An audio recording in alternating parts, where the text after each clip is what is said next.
तो आज की वीडियो में रिव्यू करेंगे इंडिया वर्सेस साउथ अफ्रीका और पाकिस्तान वर्सेस न्यूजीलैंड को। साथ ही साथ बात करेंगे ऑस्ट्रेलिया वर्सेस इंग्लैंड की and Manchester United's win over Fulham. And finally बात करेंगे about Barcelona's win over Real Sociedad and Real Madrid's draw against Rayo Vallecano. So let's begin.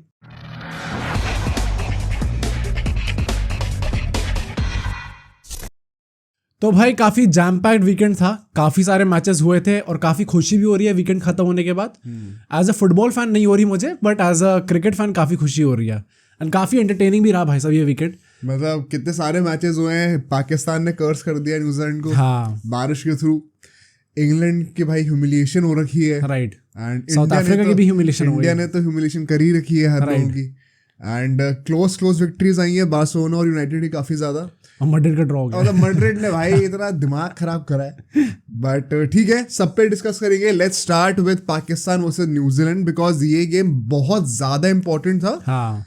And once again why are we discussing this game जहां पे India नहीं है? Because ये दोनों opponents जो हैं न्यूजीलैंड और Pakistan, I think most likely इनमें से ही कोई फोर्थ फिनिश करने वाला है। एंड एज इंडियंस अब हम कंफर्म्ड है फर्स्ट स्पॉट पे आना, तो इनमें से ही किसी से सेमीफाइनल होगा, राइट। तो it is important to keep track of these teams. What do you think about this match initially? क्या थॉट्स हैं?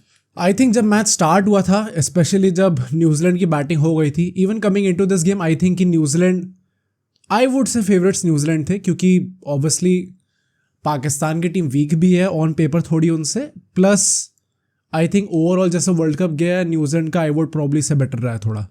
बट वही बात है कि न्यूजीलैंड को जब से वो मैट हेनरी गया उसके बाद से जो प्रॉब्लम होनी स्टार्ट हुई है वो पूरी इस मैच में दिखती हैं। ऑल्दो जो अल्टीमेटली लोग बैटिंग जैसी करते हैं स्टार्टिंग में, उसके हिसाब से तो मुझे लग रहा था कि आराम से जीतना चाहिए ना, एंड आई थिंक जीत भी जाते अगर कुदरत का निज़ाम नहीं होता।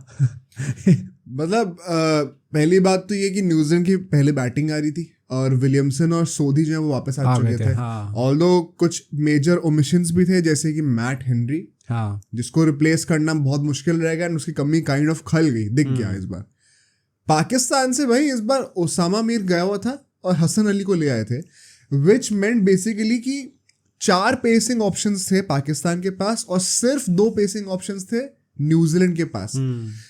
तो पिच दोनों ने एकदम अलग ही रीड करी हुई थी, बिकॉज अगर आदमी एक ही पिच पे खेल रहे 2 टीम्स तो इतना उल्टा कॉम्बिनेशन कैसे हो रहा मुझे समझ में नहीं आ रहा था। राइट। एंड पिच भी ना रिलेटिवली एक अलग पिच थी, ये थोड़ा टिपिकल चिन्नस्वामी के नेचर वाली नहीं लग रही थी देखने से। पिच रिपोर्ट पे तो काफी लोग बोल रहे थे एकदम ही अलग पिच है, बट अल्टीमेटली खेली वैसी जैसे चिन्नस्वामी में एक्सपेक्ट करते हो। बट बात वही थी किसने पिच सही से रीड करी है, एंड मुझे लग रहा था इनिशियली कि पाकिस्तान ने गलत रीड करी है पिच। एटलीस्ट एक लेग स्पिनर तो होना चाहिए था। एंड आई थिंक 400 रन जो खाए हैं वो इसीलिए खाए हैं, राइट। ऑल्दो मैच जीत गया बट उसमें बारिश का बहुत बड़ा फैक्टर था। बट कुछ पॉजिटिव्स भी निकल के आएंगे, उनको डिस्कस जरूर करेंगे। फर्स्ट इनिंग्स की बात करते हैं भाई। स्टार्टिंग से ही बहुत स्मूथ लग रही थी न्यूजीलैंड, मुझे तो मतलब रुला रखा था पाकिस्तान के बॉलर्स को। शाहीन शाह अफरीदी वगैरह तो समझ में नहीं आ रहा था कि क्या करें हम, राइट। इनफैक्ट अगर आपने 4 पेसर्स खिलाए हैं तो यूजुअली क्या होगा, पहले के 10 ओवर एटलीस्ट सारे पेसर्स ही कराओगे। एक लॉजिकल चीज तो यही लगती है सुन के। 7वें ओवर में ही वो इफ्तिकार को ले आया था भाई हॉस्पिटल आने के लिए, क्योंकि इतनी पिटाई हो रही थी। तो क्रेडिट टू रचिन जिसने आज फिर से ओपनिंग करी, क्योंकि विलियमसन अब 1 डाउन पे आ गया था एंड कॉनवे भी अच्छा खेल रहा था, ऑल्दो कॉनवे आउट हो जाता है eventually, but Rachin carried on that form. एक और सेंचुरी मारता है। He had as many centuries as Virat Kohli in the world cup before India versus South Africa, right. और अभी वो 24 साल का है सिर्फ। इनफैक्ट उसने सचिन का भी रिकॉर्ड तोड़ दिया है for most world cup hundreds for a player under 25 in the world cup. Most world cup hundreds in the world cup, of course. तो वर्ल्ड रिकॉर्ड पे चल रहा है इस वक्त वो। हमें शुभमन गिल से शायद उम्मीदें थी, बट अभी फिलहाल रचिन कर रहा है। What do you think about him यार? क्या इनिंग्स खेली उसने? आई थिंक ओवरऑल पूरे वर्ल्ड कप में Rachin Ravindra is that guy, जो कि हम लोग पहले भी हमने ट्विटर पे भी ये चीज ट्वीट करी थी कि he has been the find of the tournament for us अब तक। एंड आई थिंक काफ़ी लोग इस चीज़ से अग्री भी करेंगे, जिस तरीके से उसने न्यूजीलैंड संभाली है। अभी केन विलियमसन का हम लोग सोच रहे थे कितना बड़ा एब्सेंस है, ऑल्दो दैट गाय ऑल्सो भाई वो जब बंदा आता है टीम में क्या परफॉर्मेंस देके रहता है, अभी डिस्कस करते हैं। एग्जैक्टली। बट केन विलियमसन की एब्सेंस में Rachin Ravindra stepped up, and जिस तरीके से उसने through out the world cup perform करा है, इवन ये गेम, क्योंकि हमने पहले भी डिस्कस किया था कि ये गेम 4 पॉइंटर होने वाला है। पाकिस्तान और न्यूजीलैंड डायरेक्टली कॉम्पीट कर रहे हैं फॉर दैट 4th स्पॉट। तो जो भी टीम जीतेगी वो 2 पॉइंट तो लेगी, प्लस दूसरे के 2 पॉइंट कम हो जाएंगे, तो 4 पॉइंटर होगा। मतलब बेसिकली ना अगर ये मैच न्यूजीलैंड जीत गई होती तो इसी weekend most likely top 4 spot confirm होता। हाँ, ये आखिरी हफ्ते में जो टूर्नामेंट जा रहा है ना, इसमें सस्पेंस इसीलिए क्योंकि वो पाकिस्तान में मैच जीत गई है, तो good for cricket in general. But यहाँ पे अगर हम मैच की बात करें दोबारा 20th ओवर तक आते आते हैं ना, ये बहुत वेल सेटल्ड थे। कॉनवे आउट हो गया था, वो हसन अली को दोबारा ये लोग लेके आए थे, उसने आउट कर दिया था उसको। बट विलियमसन जैसे कि तुमने कहा और रचिन जिस तरीके से खेल रहे थे यार, 20 ओवर में 125 रन हो चुके थे। बट जो मेन क्रेजी बात मुझे लगी थी ना, वो थी अगले फेज की, जो थर्ड फेज आता है 20 से लेके 30 ओवर के बीच का जो फेज था। इस फेज में खत्म होते होते 211 रन बन चुके थे, मतलब 91 रन आपके आए हैं इस वाले फेज में।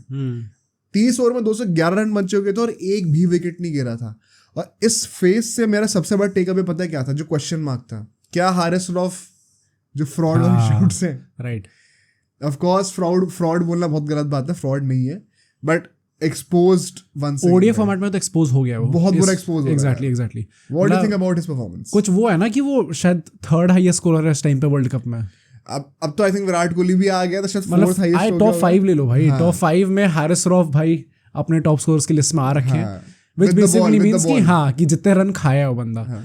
आई थिंक वो चीज दिख गई है। Even as a T20 side we say कि Pakistan is still a good team, but ODI format में जो इनके बॉलर्स एक्सपोज हुए हैं, whether it be Shaheen Shah Afridi, चल वो कम से कम विकेट तो ले रहे हैं मतलब इस पूरे वर्ल्ड कप में, बट अपना हारिस रऊफ तो विकेट भी नहीं ले पा रहा उतने। तो आई थिंक वो पूरी तरह एक्सपोज हो गई है उसकी चीज, and he would have to like improve his game a lot if he wants to stay in the ODI team. The ODI format में तो सही में, और अगर ODI में यह हाल है तो टेस्ट में क्या हाल होगा, I can only imagine. Right. T20 में चलो मैं मान सकता हूँ, it is relatively easier to have a resurgence, but ODI में तो भाई बहुत बुरा हाल लग रहा है यार मुझे। इनफैक्ट अगर अगले 10 ओवर की बात करें तो यहाँ पे विलियमसन और रचिन दोनों आउट हो जाते हैं। पहली बात तो भाई let's talk about Williamson for a bit. Right, come back कर रहा था आफ्टर दैट थंब इंजरी या जो भी थी वो, भाई हाथ में जो इंजरी हुई थी, उससे पहले भी वर्ल्ड कप के लिए डाइसी था जब आईपीएल में उसको वो इंजरी हो गई थी। तो बेसिकली उसके पास गेम टाइम ज्यादा था ही नहीं आईपीएल के बाद से अभी तक, बहुत 5-6 महीने हो गए थे, गेम टाइम ज्यादा था ही नहीं प्रिपेयर करने के लिए। जिस मैच वो खेला था उसमें भी वो बहुत अच्छा खेल रहा था। हाँ, राइट। आज भी 90s में आउट हुआ था, और कितना सेल्फलेसली आउट हुआ है, कोई ऐसी होड़ नहीं थी कि मुझे 100 मारनी है, कमबैक मैच है, स्टैट्स के लिए खेलना है। I really appreciate that effort for the team. And जो वो था ना कि यार देखो 100 आती रहती है, हमने कितनी बार देखा काफी सारे प्लेयर्स के साथ कि जब 100 आती है तो टीम की रन रेट भी थोड़ी कम हो जाती है। डैरिल मिचेल के साथ हमने ये चीज कही थी जब इंडिया से मैच हुआ था। बट विलियमसन ने वो चीज इंश्योर करी कि अगर हमारे पास इतने सारे विकेट्स इन हैंड हैं तो कोई एक्चुअल कोई पर्पस बनता नहीं मेरा कि मैं 100 के चक्कर में पूरी टीम को स्लो कर दूं। तो आई थिंक वो बहुत क्रेडिबल चीज लगी मुझे यार विलियमसन से। What do you think about his injury करवा इनिंग्स? आई थिंक वही बात है कि एज अ कैप्टन जब वापस आ रहे हो टीम के अंदर तो आपके पास डुअल रिस्पॉन्सिबिलिटी होती है। एक तो आप इंजरी से वापस आ रहे हो, जब न्यूजीलैंड में बाकी प्लेयर्स भी अच्छा परफॉर्म कर रहे हैं, तो you have that responsibility also कि मैं आ तो रहा हूँ but I still have to justify my place, क्योंकि बाकी प्लेयर्स भी अच्छा ही खेल रहे हैं। तो उसके बाद आके ऐसी इनिंग्स देना, plus as you rightly said कि काफ़ी सेल्फलेस इनिंग्स थी, तो वो आई थिंक वो गिवन है, मतलब कैप्टन है तो उसे वो चीज़ करनी ही पड़ेगी। He has to lead by example and set the right example also in front of all the youngsters. तो आई थिंक कि मतलब यार कैप्टनसी तो we have also said before also कि Kane Williamson is captain material, काफ़ी अच्छा captain है भी वो।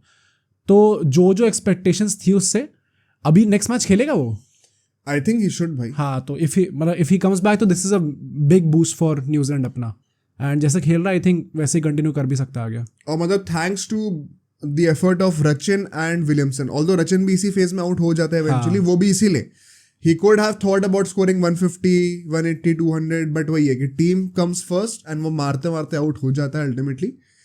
तो 3 विकेट गिर चुके थे और 307 रन बन गए थे 40 ओवर में ही। अब इट वाज प्रीटी क्लियर कि अब 400 रन तो कम से कम बनने चाहिए। इनफैक्ट 410 भी आप टारगेट कर सकते थे। एंड यहाँ पे एक इंटरेस्टिंग टैक्टिकल डिसीजन पता मुझे क्या लगा विलियमसन का, उसने कहा टॉम लेथम भाई तू रुक जा अभी, क्योंकि वो कैप्टन है, जब विलियमसन नहीं होता तो टॉम लेथम कैप्टन होता है। उसने कहा तू अभी बैटिंग पे होल्ड ऑन कर, बिकॉज इतने कम ओवर बचे और अब हमारे पास वो लिबर्टी है कि हम जो है पावर हिटर्स को ऊपर भेज दें। तो वो चैपमैन था, ग्लेन फिलिप्स है, सैंडर था, इन सबको ऊपर भेज दिया इसने। अपना टॉम लेथम जो कि यूजुअली नंबर 4 नंबर 5 पे आता है, उसको जो है इसने नंबर 8 पे बैटिंग कराई है। तो वो भी वंस अगेन टॉम लेथम कभी कि भाई एज कैप्टन वो अपनी ईगो साइड में रखे फिर भी वो इतना नीचे बैटिंग करने के लिए आ रहा है. आई थिंक ये सब ना छोटी छोटी चीजें होती हैं जो कि बहुत बड़ा डिफरेंस क्रिएट करती हैं in the environment of the dressing room. Right. और ये काफ़ी बार अननोटिस चली जाती हैं बट इन्हें अप्रिशिएट करना बहुत ज़रूरी है. तो मतलब आई थिंक इस पे तो बहुत क्रेडिट मिलना चाहिए भाई विलियमसन को भी और टॉम लेथम को भी. ये टीम के पहला सोचा. और इसी के चलते हम देखते हैं कि लास्ट के 10 ओवर में 90 कुछ रन और आते हैं दोबारा एंड फाइनली 400 का जो मार्क है वो ब्रीच हो जाता है इन चिन्नस्वामी. कई बार हमने देखा है 390s पे आके कुछ टीम्स रुकी हैं बट 400 का मार्क फिर से क्रॉस हुआ है. Eight this point of time Haris rough ने रिकॉर्ड तोड़ दिया था for the most expensive performance for a Pakistani in a world cup game.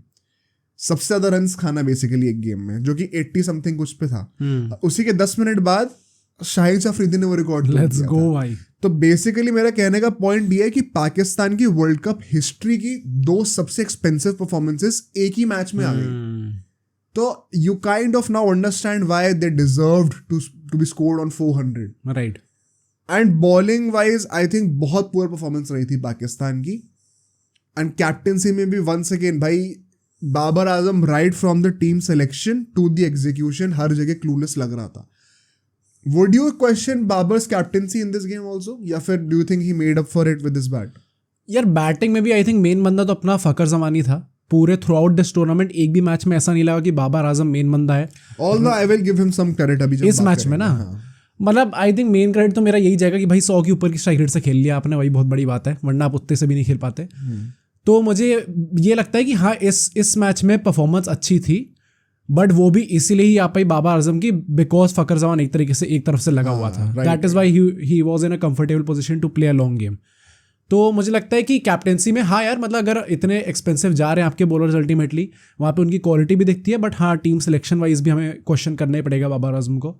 And once this world cup ends तो उसके बाद तो आई थिंक एक मेजर कुछ तो क्वेश्चंस बनेंगे एक बाबर आजम की कैप्टेंसी के. एंड आई थिंक एक प्रॉपर मतलब एक responsible decision as a captain right now as a senior player and the number 1 ODI ranking player वो यही होगा कि आप खुद शायद कैप्टेंसी छोड़ दो. एक थोड़ा कॉन्ट्रोवर्शियल चीज मैं कहूंगा यहाँ पे, अगर मान लो पाकिस्तान बाय चांस क्वालिफाई कर जाती है सेमीफाइनल्स के लिए, पहली बात तो they will be playing India, ठीक है, most likely they will lose. But अगर वो सेमीफाइनल्स तक पहुंचते हैं would you then really call out Babar Azam? हाँ भाई क्योंकि वही बात हो जाती है ना, if he is getting them to the semifinals और finals, because this Pakistan team जितना भी हुआ था कि नंबर 1 रैंक टीम है, चलो वो तो अब सब एक्सपोज हो ही गया, तो सब सेम पेज पे आ गए होंगे. हाई और इतनी बुरी परफॉर्मेंस के बाद भी अगर आप सेमीफाइनल्स में लेके आ रहे हो तो क्या कुछ मेरिट बनता है एज द कैप्टन? भाई आई थिंक मेरिट तो एक तरीके से हम कहते हैं ये चीज़ कि जब भी सिचुएशन चाहे आप कैसी भी करके पहुंचे सेमीफाइनल में, अगर आप पहुंच रहे हो तो you kind of deserve it. But Pakistan का सीन ये है कि हमने through out this world cup question करी है उसकी कैप्टेंसी. हर गेम में पता चल रहा है कुछ ना कुछ देखने को मिला है कि बाबर आजम की कैप्टेंसी बिलो पार रही है इस टाइम पे. एंड आई थिंक अगर नहीं करती पाकिस्तान बोर्ड इस चीज़ को एड्रेस तो आई थिंक वो फिर से वही हो जाएगा जो कि T20 वर्ल्ड कप में हुआ था कि आप बाई चांस गिरते पड़ते पहुंच गए. ये भी एक गेम भाई बारिश हो गई, वरना I don't think Pakistan to be very honest चाहे उनके वो 200 बन गए थे काफ़ी 25-25 ओवर में ही, आई डोंट थिंक सो कि वो 400 चेस कर पाते हैं. उसमें भी आते हैं राइट. तो इन माई ओपिनियन ये जो भी ऐसी विन्स होती हैं बहुत बड़ी हेल्प मिली है बारिश से इस मैच में. And this should not paper over the cracks. अगर कर जाती है तो आई थिंक फिर से वो पाकिस्तान क्रिकेट उसी लूप में फंस जाएगा जिसमें काफी टाइम से फंसा हुआ है. I think there is a chance it will, because बात ये हो जाएगी ना, क्या हमारे पास एक बहुत तगड़ा सोल्यूशन है अगर हम बाबर को सैक कर दे तो? अगर वो नहीं है तो चलो कितना भी बुरा हो बाबर एटलीस्ट सेमीज तक तो लेके आ ही रहा है. ये वाली मेंटालिटी शायद क्रीपन कर सकती है पाकिस्तान के मैनेजमेंट में. तो आई थिंक अगर सेमीज तक लेके आता है he might give himself some life as the captain of the team. But ideally does he deserve to be the captain? Of course not. एक तो पॉइंट ये पाकिस्तान की टीम में और कोई प्लेयर है भी जो कि बाबर आजम जितना रिस्पेक्टेड है टीम में? वही ना, क्योंकि कोहली के टाइम पे रोहित शर्मा वाज देयर जो कि एकदम उसी लेवल पे था. तो आई थिंक वहां पे कोहली जाता तो तुरंत पता ही था कि कैसे कैप्टनसी देनी है. यहाँ पे बाबर आजम जाता है तो आई थिंक इन जनरली पूरे ड्रेसिंग रूम में they look up to him सारे प्लेयर्स. हाँ, बॉब्जी द किंग. तो मुझे लगता नहीं है कि कोई भी प्लेयर इस टाइम पे उस लेवल पे है. एंड अगर किसी ऐसे ही को कैप्टेंसी दी जाती है जो कि शायद उस लेवल पे ना हो, then it could obviously create some conflicts in the dressing room. एक तो भाई बाबर का बॉब्जी कैसा बना दिया, पता नहीं क्या कुछ बोलता नहीं, मैं तो चांटा मार देता भाई मुझे बॉब्जी बोलता कि मेरा नाम बाबर होता था। ये हसन अली ने तो बोला था। हाँ वो आगे टीम में वो आगे टीम में अजीब लगता है भाई, मैं तो नहीं सहता भाई बॉब्जी मेरा नाम रखता हुआ तो। राइट, बट ठीक है जो भी है। दो ऑब्जर्वेशंस और मैं बोलूंगा फर्स्ट इनिंग से। पहली बात तो यार जो वसीम करके जो इनका लड़का है, हाँ, उसको शॉट आउट बनता है बिकॉज हाँ लास्ट मैच में भी against Bangladesh he was really good, and फिर से हमें वो पुरानी बॉल से ना आखिरी के डेथ ओवर्स में थोड़ी रिवर्स स्विंग देखने को मिली उससे, और वो अकेला ऐसा बंदा जो दिखा रहा है, तो क्रेडिट मिलता है भाई उसको। एंड इकोनॉमिकल भी था वो बंदा, विकेट भी लिया उसने, और वो बंदा वैसे टाइप का जो कि थोड़ा काइंड ऑफ शामी का रोल था ना कि बेंच से आ रहा है, फर्स्ट चॉइस में था नहीं, काइंड ऑफ उसकी थोड़ी वैसी कहानी राइट पाकिस्तान के लिए। So I think credit to him there. Also, Haris Rauf now officially has conceded the most number of sixes for any bowler in the history of ODI World Cups. किसी एक world cup campaign में किसी bowler ने जितने छक्के खाए हो सबसे ज्यादा हारिस रऊफ ने खाए इस बार, राइट, क्रिकेट की हिस्ट्री में। तो वंस अगेन भाई बहुत पुअर शो था। बट अब हम बैटिंग पे आते हैं, बिकॉज शफीक बहुत जल्दी आउट हो जाता है, बट फकर जमान ने जो इंटेंट दिखाया है, let's talk about his century for a bit, because मुझे लगता है ये century one of the better centuries जाएगी इस वर्ल्ड कप की। जिस तरीके से, जिस इंटेंट से उसने खेला और जिस प्रेशर में वो खेल रहे थे, अगर ये मैच हारते they would have been practically out. तो स्टेक्स बहुत हाई थे, और आप 400 जैसा टारगेट चेस कर रहे हो जो कि वर्ल्ड कप की हिस्ट्री में कभी चेज नहीं हुआ है।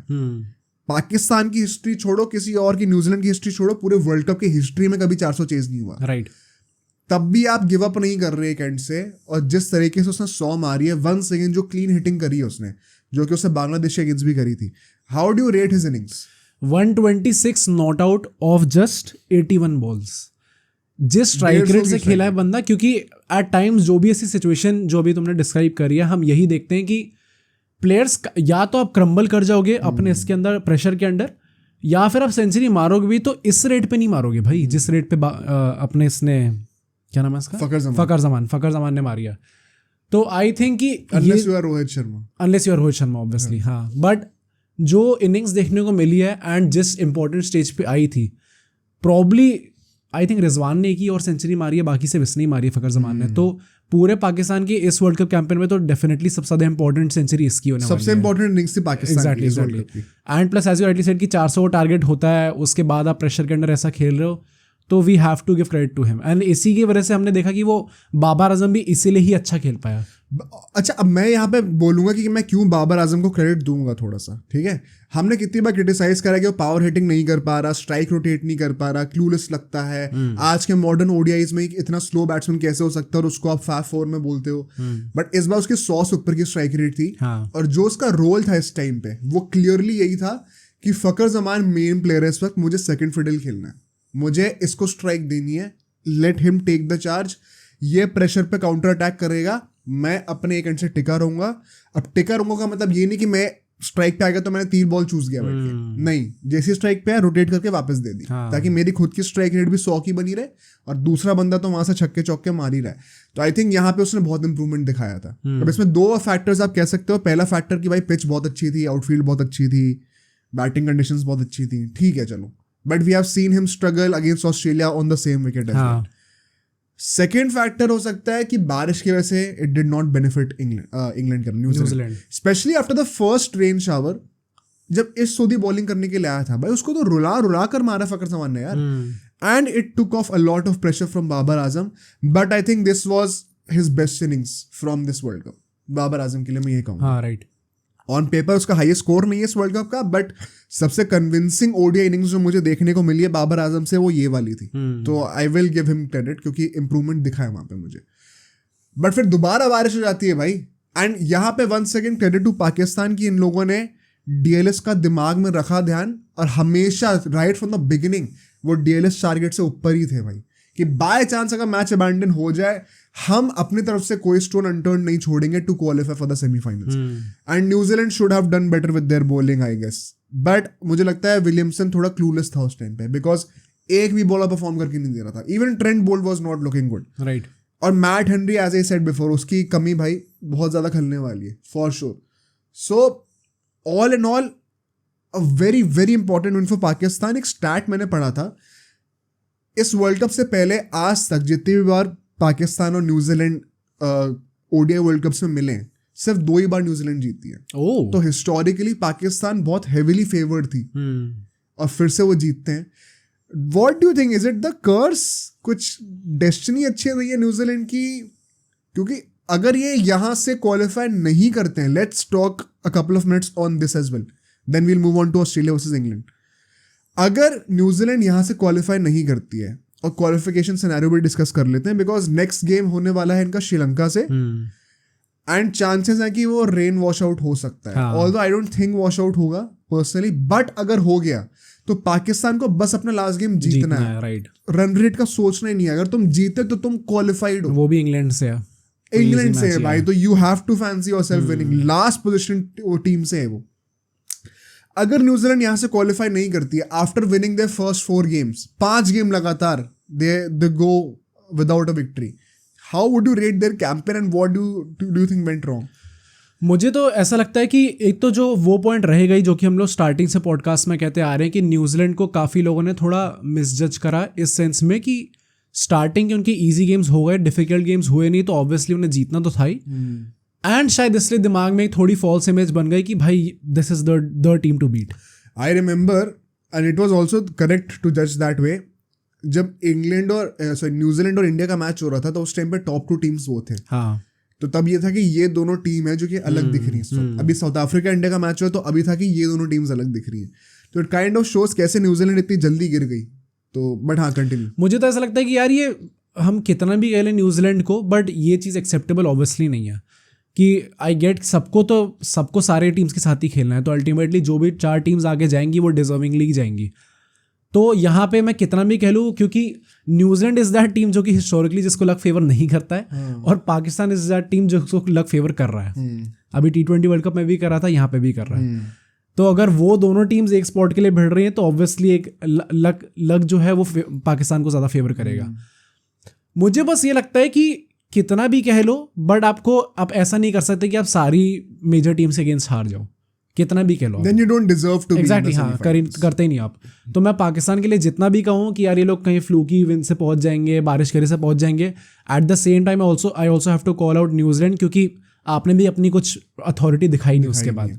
ऑल्दो मैं फिर भी ये कहूंगा कि अगर बारिश नहीं होती है तो अभी भी ball is in New Zealand court. हाँ, बिकॉज पाकिस्तान, अगर मान लो न्यूजीलैंड का वो कुछ ऐसा होता है कि नेट रन रेट में कोई फर्क ना पड़े, तो भी पाकिस्तान को 130 रन से ज्यादा से जीतना पड़ेगा। राइट।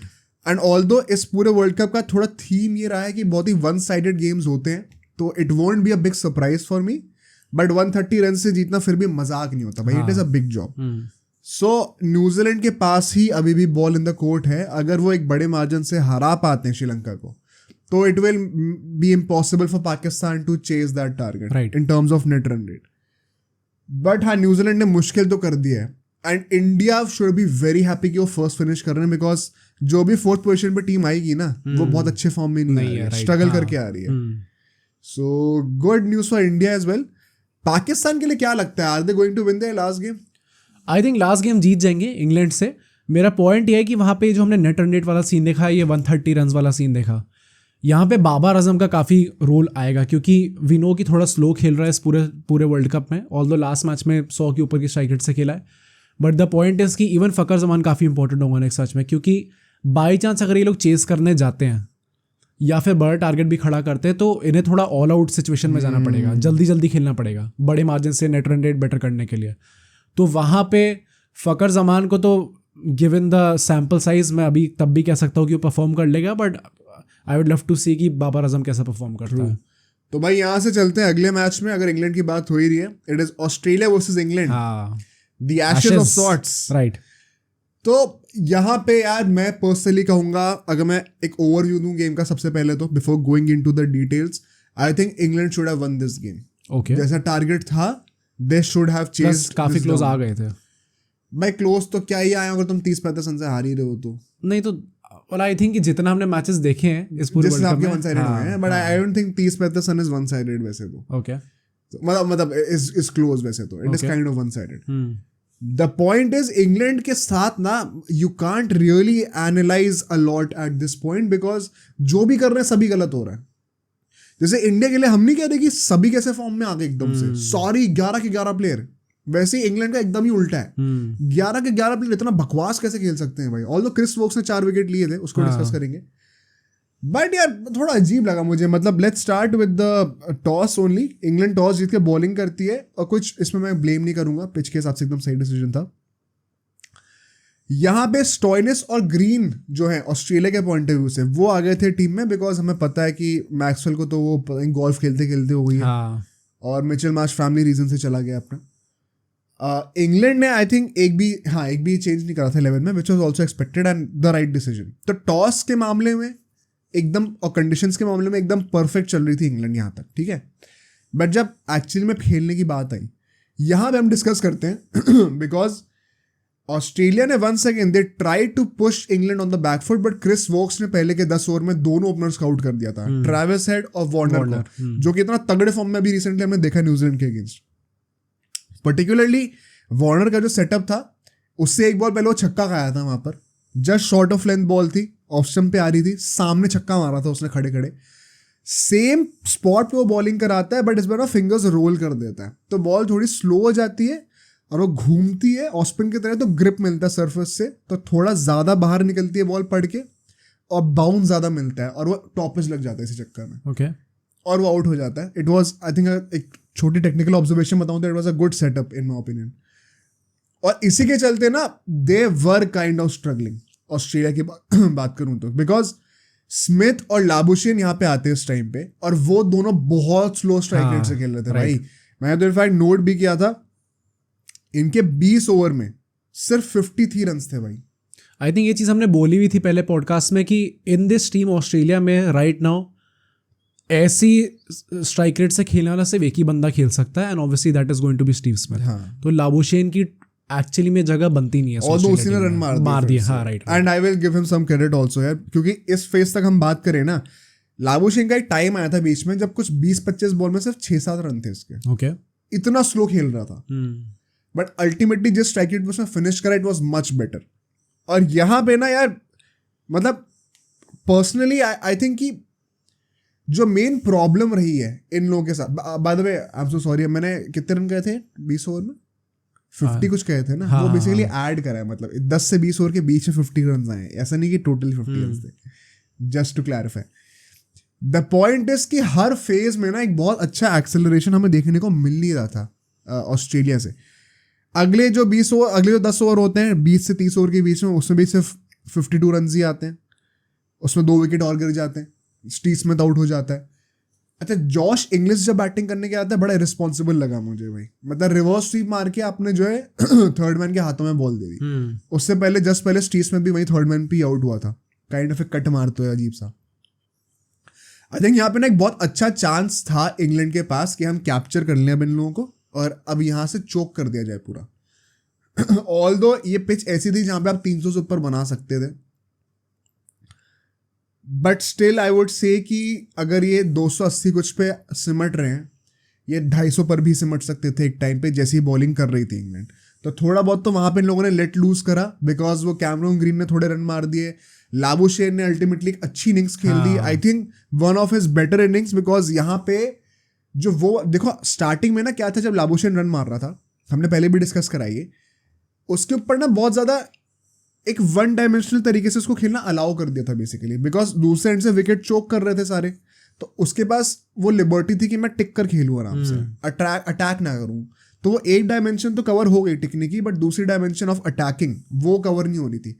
इस वाले मैच में थोड़ा बहुत उसको दोनों चीज़ें करनी पड़ी थी, which is why appreciate this innings a bit, because strike rate जिस तरीके से इंप्रूव करी है, although he can do much better still. I think कि आइडियली जब सब फिट होंगे तो he does not deserve to be in the playing 11, Mitchell Marsh ही करता है, but he has shown some improvement on a personal level from where he started this World Cup to where he is now. तो वो एक अच्छा graph लगा मुझे उसके लिए personally, and thanks to his efforts and Cameron Green a bit धीरे धीरे रेंगते आगे पहुंचती है। आखिरी की अगर हम लोग ओवर की बात करें, अल्टीमेटली 286 रन से लोग बनाते हैं। आखिरी के 10 ओवर में भी it was a decent performance, I won't say बहुत आउट ऑफ द वर्ल्ड था, पैट कमिंस वगैरह were trying to score, were trying to take off, but ultimately Chris Woakes जो है वो 4 विकेट के साथ एंड अप करता है. आई थिंक आखिरी के ओवर में 2 विकेट ले लेता है वो to wrap up the innings.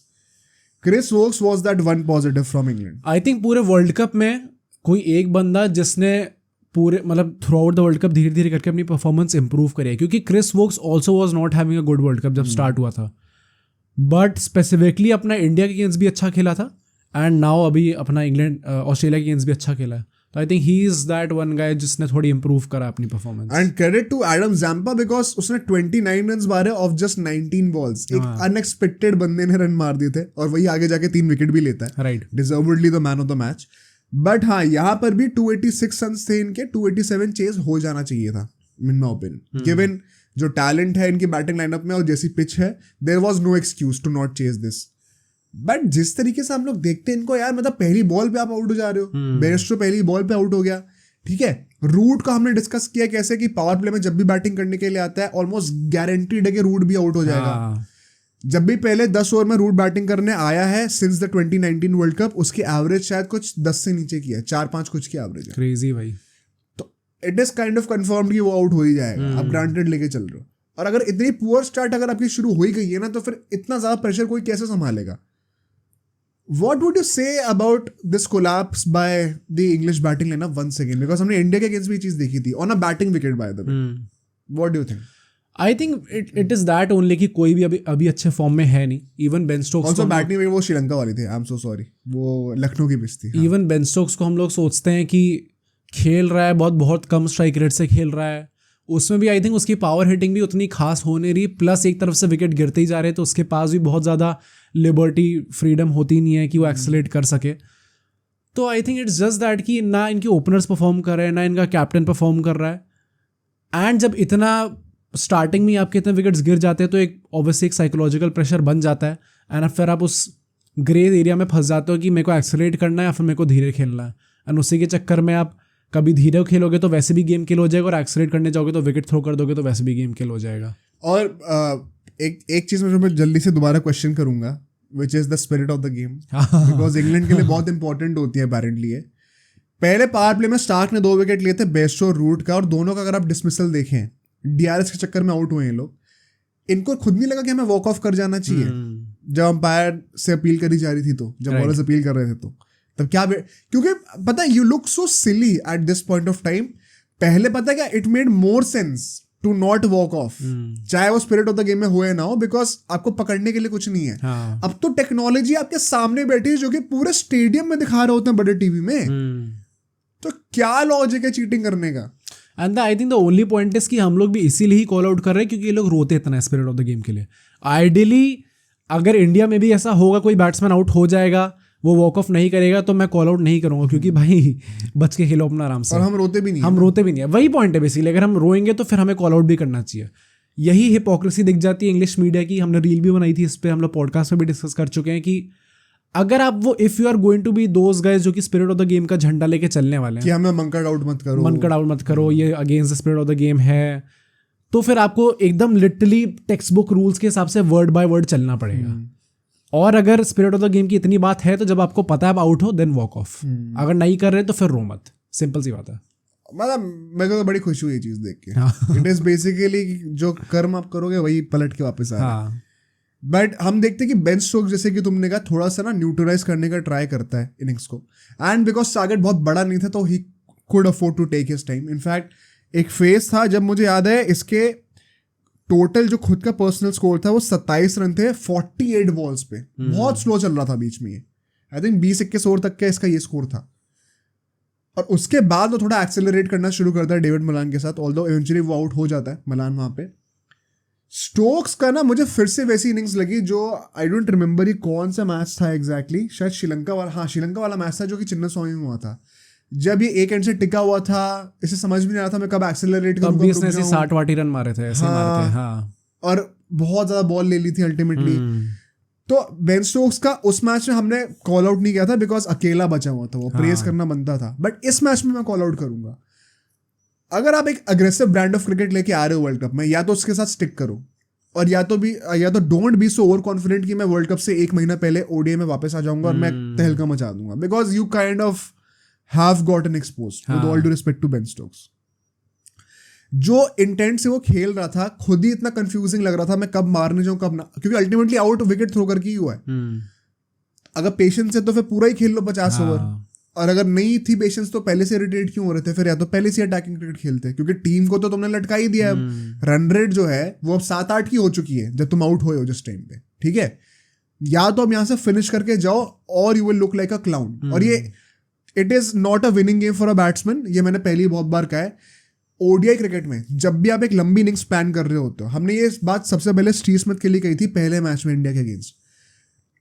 क्या होता है ना, ओडीआई क्रिकेट में you can play like a test match in the first half of your innings and second half में जो है as a T20। That is the beauty of ODI cricket. तो अगर आप चूज कर रहे हो कि मैं टेस्ट वाला टेम्पलेट अडॉप्ट करूंगा अपने पहले हाफ ऑफ द इनिंग्स में, खुद की इनिंग्स के पहले हाफ में, तो फिर you have to make up for it in the second half of your innings with the T20 approach. वरना क्या होगा, अगर आप मिडवे आउट हो गए तो आपने बॉल बहुत सारी चूज ली और रन नहीं बनाए बिल्कुल भी, तो टीम को आपने जेपर्डी में डाल दिया। या तो आप रोहित शर्मा जैसे खेल रहे हो कि मैं पहले से T20 में खेलूंगा, देखी जाएगी, आउट हुआ तो हुआ, एटलीस्ट टीम का कोई नुकसान तो नहीं होगा, नेट इफेक्ट हमेशा पॉजिटिव ही आएगा।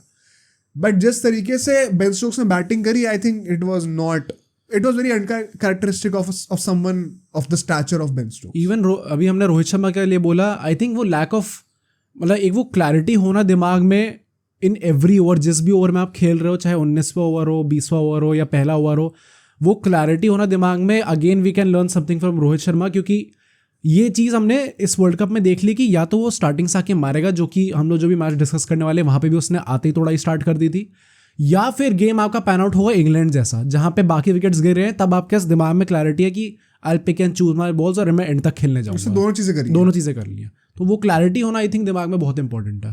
और यहाँ पे मैं फिर से ना 2 प्लेयर्स की और बात करूंगा, लिविंगस्टोन और बटलर की। पहली बात तो बटलर 6 बॉल पे इसके 1 रन थे, 5-6 बॉल पे, और ये इतना इम्पेशेंट हो गया उसके बाद एडम जैम्पा पे। एडम जैम्पा ने 3 विकेट क्यों लिए? By the way Adam Zampa ने 3 विकेट तो लिए ही है, सिर्फ 21 रन दिए 10 ओवर में। 2.1 की इकोनॉमी यार, क्रेजी था ये मेरे लिए। और सबसे क्यों उसका मतलब इतना सक्सेसफुल स्टैट्स थे इस मैच में, उसको ना बड़ा स्मार्टली उसने गेम अपना प्लान करा। उसको पता है कि मेरे जो पेसर्स हैं टीम के इतने तगड़े हैं, उन्होंने पूरा प्रेशर बना दिया रन रेट का, ठीक है? तो अब नेचुरली ये लोग मेरे को टारगेट करेंगे क्योंकि मैं स्पिनर हूँ, मैं इजी टारगेट बन सकता हूँ। तो मुझे डरना नहीं है, मुझे डर डर के तेज छोटी छोटी बॉलें नहीं फेंकनी, मैं फ्लाइट करके ऊपर कराऊंगा, तो मारने जाओ, मुझे देखते कितना मारते हो। इनका कॉन्फिडेंस इतना डाउन था, ये बाउंड्री भी क्लियर नहीं कर पा रहे थे। Buttler is the prime example of this. Long off पे कैच हो गया आराम से।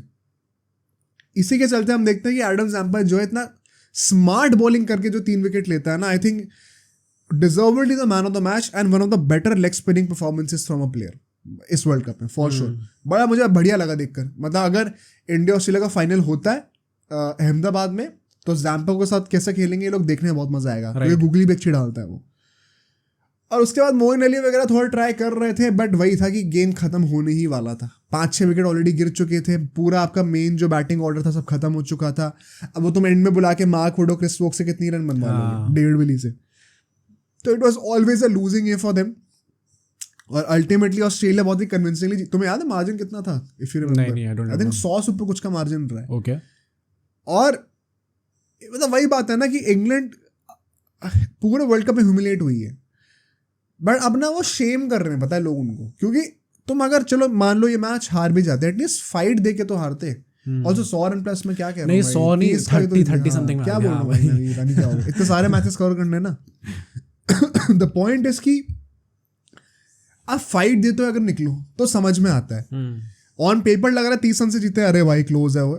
जिसने मैच देखा वो समझता है कि इट वाज प्रीटी क्लियर कि ये मैच कहाँ जा रहा है, कहाँ खत्म होने वाला है। ओके। एक भी पॉइंट ऑफ टाइम में व्हेन इंग्लैंड वर बैटिंग ऐसा नहीं लगा था कि ऑस्ट्रेलिया हार जाएगी। अब वो रन इतने कम थे कि वो भी उन्होंने 250 मार दी कुछ करते करते, 30-35 रन से हारे। बट द पॉइंट इज कि ऐसा लग नहीं रहा था कि चलो अभी इस टाइम पे शायद क्लोज आ सकता है। आखिर के 2-3 ओवर में भी it was never that close भाई, क्योंकि जो बैट्समैन थे या तो होते बेन स्टोक्स वगैरह बैटिंग कर रहे होते कि चलो 2 ओवर में 30 रन चाहिए हम वो भी मार देंगे। जब वो नहीं है तो तुम क्या एक्सपेक्ट कर रहे हो यार। And credit to Australia because now they have kind of confirmed कि वो 3rd ही फिनिश करेंगे। एक मैच तो अफगानिस्तान से, ये तो आई एम अज्यूमिंग कि वो तो जीतेंगी। सो ये मैच था उनके लिए जो मतलब अगर हार जाते तो एकदम से थोड़ा सा वो दोबारा वो हेजिडेंट हो जाते कि अरे भाई क्या करें। बट क्योंकि ये आप जीत गए वो लोग, तो अब मोस्ट लाइकली साउथ अफ्रीका से ही खेलेंगे सेमीफाइनल में। वो वैसे तगड़ा मैच होगा, देखने वाला होगा। Right. But as far as England is concerned भाई, do you think they will finish up last? Either England और बांग्लादेश। आई मीन नेदरलैंड्स भी है सेकंड लास्ट, अभी वही है, और इंडिया से मैच है। अच्छा हाँ, इंडिया से मैच है। राइट हाँ नेदरलैंड्स यार। इधर वे आई थिंक ये टॉप 3 में बॉटम 3 में कोई भी फिनिश करे, इंग्लैंड के लिए तो बहुत बड़ा डिजास्टर होना ही चाहिए। And I think it's high time we start calling this out भाई साहब, क्योंकि 19वां वर्ल्ड कप जीतो, इतना गंदा तो किसी ने डिफेंड करा ही नहीं है। वो मीम्स बनने लगे थे ना कि बटलर ने कहा था कि I am not here to defend the title. वो एक्चुअली में कह रहा था भाई, अटैक जो कह रहा था कि मैं अटैक करने वाला हूँ, अपनी टीम पे अटैक कर तो डिफेंड तो उन्होंने एक्चुअली में करा ही नहीं है। तो भाई जेन्युइनली लाइक किसी भी बड़ी टीम की one of the worst performances of all time है वर्ल्ड कप में, एंड वो भी इंग्लैंड से आ रही है, किसी डिफेंडिंग चैंपियन से। तो I think one of the, अगर लास्ट फिनिश करते हैं तो इससे वर्स्ट तो हो ही नहीं सकता ना। Exactly right. फर्स्ट से लास्ट और क्या वर्स्ट हो सकता है। हाँ, एंड जैसा क्रिकेट ये लोग लेके आए थे इंडिया से पहले, वो भी हमने प्रेडिक्शंस में भी बात करी थी उसकी, उसका जैसा टर्नआउट हो रहा है भाई, I am loving this downfall. वैसे बेस्ट प्रेडिक्शन है कि हमने कहा था इंग्लैंड टॉप करेगी ग्रुप टेबल में, तो लास्ट हाँ भाई, नीचे से टॉप। ये बेस्ट प्रेडिक्शन हो जाएगी। राइट। बट हाँ भाई, कुछ नहीं कर सकते इनका। Let's move on to India versus South Africa, because this was supposed to be the biggest clash of the group stage, given कि दोनों टीम्स कितना डोमिनेंट फैशन में खेल रही थी। क्या लग रहा था इस मैच से पहले? पहली बात तो ये बता दो। एक तो हमारी प्रेडिक्शन फिर से सही हो गई है। तुम्हारी प्रेडिक्शन स्पेसिफिकली तुमने कहा था कि वन साइडेड होगा, बड़े ज्यादा ही वन साइडेड हो गया। तो या कमिंग इनटू दिस गेम, एक तो पिच की भी बात होगी, क्योंकि यहाँ पे हमने ईडन गार्डन्स की पिच के बारे में बात करी, एंड वी हैव सीन कि हम लोग कहते हैं कि it is a batting paradise, batting wicket है ये। बट रोहित शर्मा एंड विराट कोहली के मैच के बाद जो कमेंट्स आए हैं वो काफ़ी डिफरेंट थे इससे। लाइक दिस स्पोक की थोड़ी डिफिकल्ट विकेट थी, एंड यहाँ पे भी थोड़े कॉन्ट्रोवर्शियल टेक्स होंगे। काफ़ी लोग विराट कोहली की इनिंग्स को थोड़ा सेल्फिश कहेंगे, उसका भी एक एक्सप्लेनेशन है वैसे, बट हाँ उस टाइम पे डिस्कस करेंगे। But coming into this game, अगर हम स्टैटिस्टिक वाइज देखें, दोनों की परफॉर्मेंस वाइज देखें, तो भाई क्लोज तो होना चाहिए था match, but the point is हम टॉस जीत गए। जब टॉस जीता मुझे लगा गेम गया। अब हम आराम से जीत रहे हैं। राइट। साउथ अफ्रीका की कुछ नहीं होने वाला। बट ये कितना बड़ा एक्सपोज हुआ है साउथ अफ्रीका का, कि अगर आप मतलब आई नो कि हमने 320-326 बना दिए थे, एंड बड़ा टारगेट है, प्रेशर होगा, बट आप इस तरीके से क्रम्बल कर रहे हो। एंड 320 का टारगेट हमने वर्ल्ड कप में चेज होता तो देखा है। ऐसा नहीं है कि चेज नहीं हो, 400 बना दिए थे। और south Africa best batting lineup suppose है। राइट। बट हमने क्या कहा था प्रीव्यू में भी, कि हम एज इंडियन सोच रहे कि हमें बेस्ट बैटिंग लाइनअप को फेस करना है। हम ये नहीं सोच रहे कि वो भी तो यही सोच रहे हैं कि हमें बेस्ट बॉलिंग लाइनअप को फेस करना है। राइट। उनकी भी तो हालत खराब हो रखी होगी, और एग्जैक्टली हमें वही देखने को मिला। They were no match to our bowling है। बट हाँ, एकदम डिटेल में बात करते हैं स्टार्टिंग से। टॉस जीत के बैटिंग करते हैं, ऑफ कोर्स कोई भी चेंज नहीं होता एक्सपेक्टेडली, हमें पता था कोई चेंज नहीं होगा। पिच पे मैच से पहले मैं जब पिच देख रहा था, और मैं थोड़ी पिच रिपोर्ट भी सुनी थी। पिच एक तो जब मैं टीवी पे देखता हूँ तो थोड़ा बहुत कलर से पता चल जाता है क्या होने वाला है, ठीक है। तो कलर जो मैंने तुम्हें पहले बताया कि जब पाटा विकेट होती है बैटिंग वाली, तो थोड़ा वाइटिश टोन पे होता है, ये थोड़ा डार्क टोन पे था। तो इट वाज क्लियर कि एकदम प्रॉपर बैटिंग विकेट तो नहीं होने वाली। फिर पिच रिपोर्ट पे, क्योंकि वो लोग वहां सामने खड़े होते हैं पिच के, तो they can obviously see it better, तो उन्होंने कंफर्म भी करी चीज कि एक एंड से ना कुछ स्पॉट बने हुए थे। पिच के 2 एंड होते हैं, एक एंड के आसपास थोड़े से कुछ स्पॉट्स थे, कुछ मार्क्स थे जहां पे बॉलर के लिए वो रफ बन सकता है। दूसरा एंड रिलेटिवली ठीक था। ओके। बट ओवरऑल पिच जो है वो एक टिपिकल आजकल के टाइम की जो modern day Eden garden pitch होती है वैसी नहीं थी। ना यू कुड आर्ग्यू कि क्या इंडिया ने ऑन पर्पस करा था, क्योंकि स्पिन में फंसाने का। Although I don't think at this point of time we need to do that, because pacers भी हमारे कुछ ज्यादा ही तगड़े चल रहे हैं। बट रिगार्डलेस, यहाँ पे टॉस जीतना, I think 90% of the game was one जब टॉस जीत गए थे। ऑफ कोर्स मैं ओवर कॉन्फिडेंट साउंड कर रहा हूँ, बट ये मेरा पर्सनल ओपिनियन है। उसके बाद हम देखते हैं पहली इनिंग्स शुरू होती है। अब पहला ओवर में 5 ही रन आते हैं, शांत ओवर था। उसके बाद क्या हुआ है पावर प्ले में भाई? How would you describe what happened? I think Rohit Sharma भाई रोहित शर्मा हुआ उसके बाद, जिस तरीके से वो बंदा खेल रहा है भाई साहब। एंड अगेन ये चीज़ लाइव स्ट्रीम में भी मैंने चीज़ डिस्कस करी थी। अल्टीमेटली मारते मारते वो 40 समथिंग मारता ऑफ जस्ट 5 ओवर में उसे खुद के 40 हो गए थे। Right. 40 of just 24 balls. And यहाँ पे मैं यही कहूँगा कि I know he is the captain, I know he is going to lead by example, but 40 पे होना of just 24 balls, it is so easy for him to say कि मैं 50 कर लेता हूँ, उसके बाद चलो मैं देखूंगा 10 रन तो बचे और, बट वही इंटेंट लगातार खेलना, मतलब वो 5-10% भी अगर आपके दिमाग में होता है कि थोड़ी सी पर्सन गोरी 50 थोड़ा तो दिखना चाहिए, मेरा कंट्रीब्यूशन भी, बहुत बार 40s माउंट हुआ है वो। हाँ, वो चीज दिख ही नहीं रही भाई साहब उसमें, and it is so commendable, क्योंकि आई कैन नेवर मैं तो सोच ही नहीं सकता कि अगर मैं उस पोजीशन में कभी होता तो मैं ये चीज करता मैं तो जाता भाई, क्योंकि कोई क्वेश्चन भी तो नहीं करेगा। अगर 24 बॉल्स में 10 बॉल में 10 रन भी मारता तो 34 बॉल्स में 50 होती उसकी, वो भी बहुत तगड़ा है, तो कोई कुछ कहता ही नहीं उसे।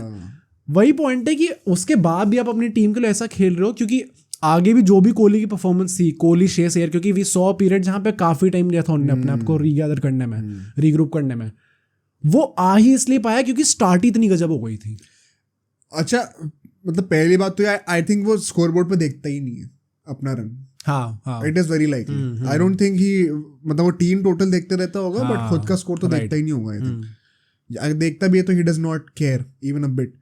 बट यार जिस तरीके का शॉट मारे उसने, मतलब मार्को यानसन का हमने क्या कहा था, पावर प्ले में इस वर्ल्ड कप में 12 विकेट थे उसके, most wickets in the power play Marco Jansen ने लिए थे। उनका मेन बॉलर था पहले के 10 ओवर में।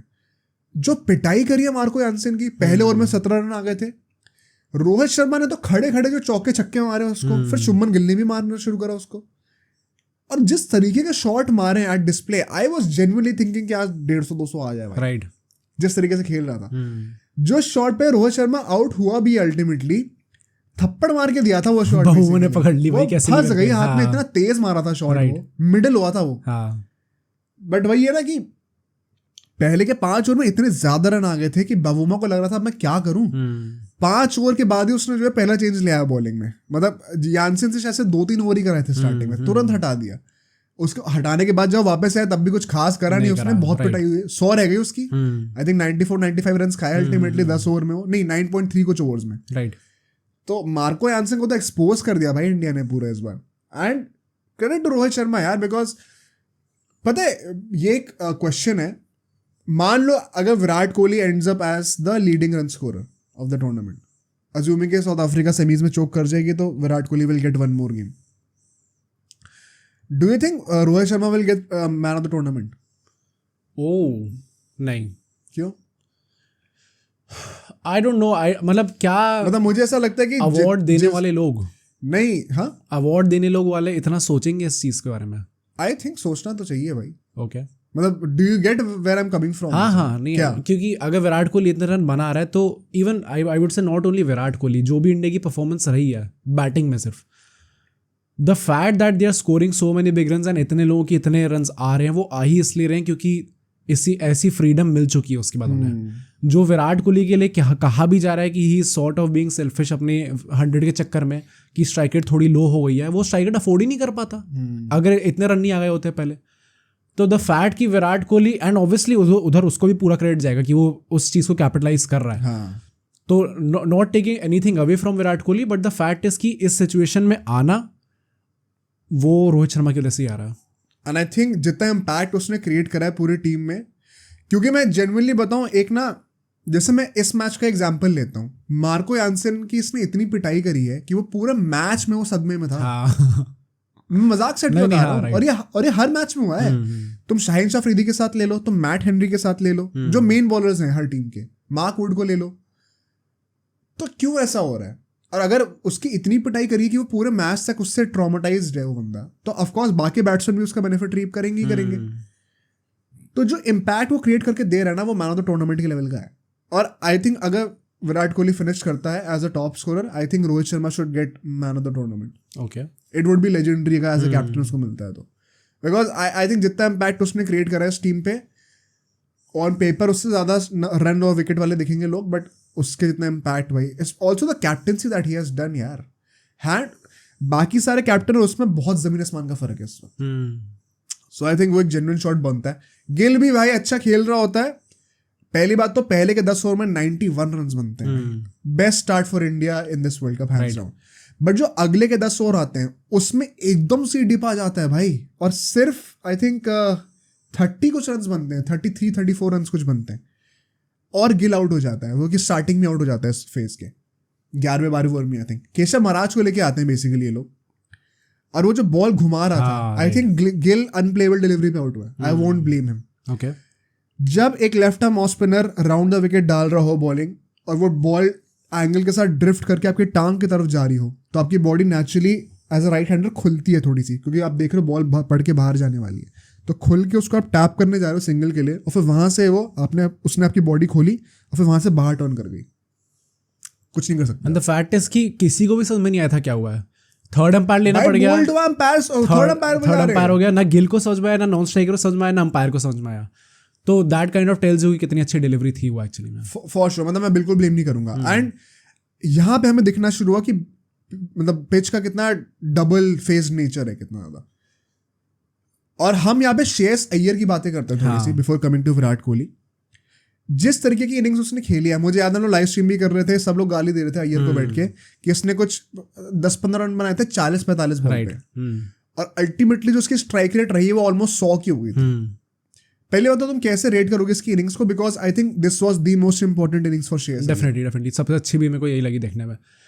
सी स्टार्ट ऑब्वियसली काफ़ी स्लो हुई थी, एंड उस टाइम पे विराट कोहली भी, मतलब विराट कोहली पॉइंट वही ना कि थोड़ा वही बिजी बैट्समैन है, वो सिंगल लेता रहता है, इसलिए उतना दिखता नहीं है उसकी उस पर स्कोर बोर्ड पे। अच्छा, एक चीज़ और मैं बताऊँ, लोग ये चीज़ रियलाइज नहीं करते, जब श्रेयस अय्यर के कुछ 20-25 रन थे 50-55 बॉल पे, तो जो विराट कोहली और उसकी पार्टनरशिप है ना, उसमें बेटर स्ट्राइक रेट फिर भी श्रेयस अय्यर की थी। अच्छा, ओके, तो it just goes on to show कि विराट कोहली कितना स्लो खेल रहा था। तो जो लोग सिंगल आउट कर रहे थे श्रेयस अय्यर को, क्योंकि विराट कोहली ने अपने पहले के 10-15 बॉल पे बहुत रन मार दिए थे, तो उसकी ओवरऑल स्ट्राइक रेट फिर भी अच्छी लग रही थी देखने में। बट आप स्पेसिफिकली जब गिल आउट हुआ उस मोमेंट से कैलकुलेट करना शुरू करो, जब श्रेयस अय्यर और कोहली की पार्टनरशिप बननी शुरू हुई थी, तो there was a point of time initial के 20-25 बॉल हटा दो श्रेयस अय्यर की, उसके बाद से हमेशा अय्यर की स्ट्राइक रेट कोहली से बेटर ही रही है, but people won't say that, right. So हाँ, मतलब काफ़ी डीप डिक करना पड़ेगा इस चीज़ में, एंड आई थिंक बेसिकली सारे लोग उतना करते नहीं है। बट इवन दो पूरी जो इनिंग्स थी उसकी, आई वुड से कि स्टार्टिंग की एज यू राइटली सेड कि 25-26 बॉलों में काफ़ी कम रन आए थे उसके, एंड वहाँ से भी मुझे बस यही लग रहा था कि ये अच्छा भी कर सकता है, क्योंकि we all know what he is capable of, but the fact है कि अगर यहाँ से वो आउट हो जाता है तो ये बहुत ही गंदा लगेगा देखने में, जो कि हमने भी स्टोक्स के लिए कहा। तो द फैक्ट कि उसने उस चीज़ की रिस्पॉन्सिबिलिटी ली, एंड वो जो भी वो इंटरव्यू में पूछा गया था भाई वो चीज़ उसने दिल पे ली है, क्योंकि एक भी छोटी बॉल को उसने स्पेयर नहीं करा है। खड़े खड़े पुल के चौके मारे उसने इस बार, मार्को यानसेन हो चाहे रबाडा हो, खड़े खड़े पुल के चौके मारे मिड विकेट पे, एक भी पुल शॉट उसने मिस नहीं करा इस बार, राइट। तो वो दिल पे तो था, दिल पे लिया, एंड काफी अच्छा भी खेला, एंड बीच में तो वो इतना ज्यादा तगड़ा एक्सीलरेट करने लग गया था, लाइक चौके पे चौके आ रहे थे कि वो बहुत ही अच्छी स्ट्राइक रेट हो गई थी। टाइम पे विराट कोहली से भी अच्छी स्ट्राइक रेट हो गई थी उसी टाइम पे, वो तो थ्रूआउट चल रही थी वैसे, हाँ राइट, मतलब ओवरऑल भी हो गई थी उसकी बेटर स्ट्राइक रेट। तो आई थिंक कि काफी रिस्पॉन्सिबल इनिंग्स खेली थी उसने, एंड आउट भी हुआ, वो मारते हुए आउट हुआ था। Once again a very selfless approach, he could have. और यहाँ पे मैं थोड़े विराट कोहली की बात करूंगा बिकॉज अब थोड़ी कंट्रोवर्शियल चीज होगी। पहली बात तो, do you think Shreyas Iyer also had every right to go for a century? यार मुझे लगता है इस टाइम पे स्पेसिफिकली जो हार्दिक पांड्या जब गया है उसके बाद से अप्रोच थोड़ी चेंज हो गई है, मतलब टीम की। मुझे ऐसा लगता है क्योंकि बाद में जो पोस्ट मैच प्रेस कॉन्फ्रेंस थी उसमें रोहित शर्मा ने भी कहा था कि विकेट जितनी आसान लग रही देखने को उतनी थी नहीं, एंड हमारा प्लान ही यही था कि एक विराट कोहली जैसा बैट्समैन चाहिए जो कि पूरा खेल सके। एंड विराट कोहली ने ये चीज कही कि मेरे को क्लियर ऑर्डर्स मिल रखे थे कि मेरे अराउंड लोग खेलेंगे। तो आई डू थिंक कि going forward also this is going to be the norm, क्योंकि एक वो 6 बैट्समैन है नहीं आपके पास, एंड कितना भी कह लो विराट कोहली सबसे ज्यादा रिलायबल प्लेयर है इस वक्त टीम में, जो कि मतलब यू वुड बैक कि 50 ओवर तक यही बंदा खेल के जाएगा अगर स्टार्टिंग में भी आ गया तो मुझे लगता है वो फ्रीडम उसे दी जाएगी, and in doing so obviously वो 100 मारेगा तो भी शायद उतनी अच्छी नहीं लगेगी देखने में, क्योंकि थोड़ी ज़्यादा बॉल ले रखी होंगी, बट आई थिंक ये फ्रीडम मिली है उसे, एंड वो लाइक डिजर्व भी करता है प्रॉब्ली वो फ्रीडम। सो अभी ना यहाँ पे थोड़ा सा हम डिटेल में जाएंगे इस डिस्कशन में कोहली के बारे में।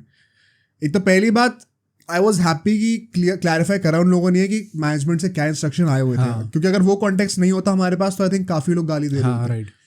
But it also kind of felt weird कि विराट कोहली भी ये चीज 2 बार क्यों बोल रहा है और रोहित शर्मा भी 1 बार क्यों बोल रहा है ये चीज, क्या ये लोग एक्सपेक्ट कर रहे थे कि थोड़ा बैकलैश मिलेगा इस इनिंग्स के लिए? आई थिंक हो रहा होगा शायद एक्सपेक्ट, विराट कोहली तो कर रहा होगा भाई, आई डोंट नो, बिकॉज अगर ये है तो उनके मन में कहीं ना कहीं ये बात खुद भी रही होगी। नाउ एकदम डिटेल में ट्राई करते हैं कि इसमें क्या पर्सपेक्टिव्स हो सकते हैं, बिकॉज इसमें ना at the time of that innings मुझे थोड़ा वियर्ड लग रहा था ये, बट फिर जब मैंने पूरा कॉन्टेक्स्ट देखा, जब मैंने बातें सुनी, तो मेरा थोड़ा ओपिनियन दोबारा न्यूट्रलाइज हुआ है, but I will still have the other opinion also which I will portray to all the listeners. फिर लिसनर्स आप डिसाइड करिए what is good for you, comment करके बताओ आपको क्या लगता है। पहले वो तो श्रेयस अय्यर जिस तरीके से सेल्फलेसली आउट हुआ है, उसका रीजन मेरे ख्याल से वही था कि because Virat Kohli is that guy जिसको मैनेजमेंट ने कहा कि तू पूरा खेलेगा, तो फिर Shreyas Iyer has no choice but to accelerate, right.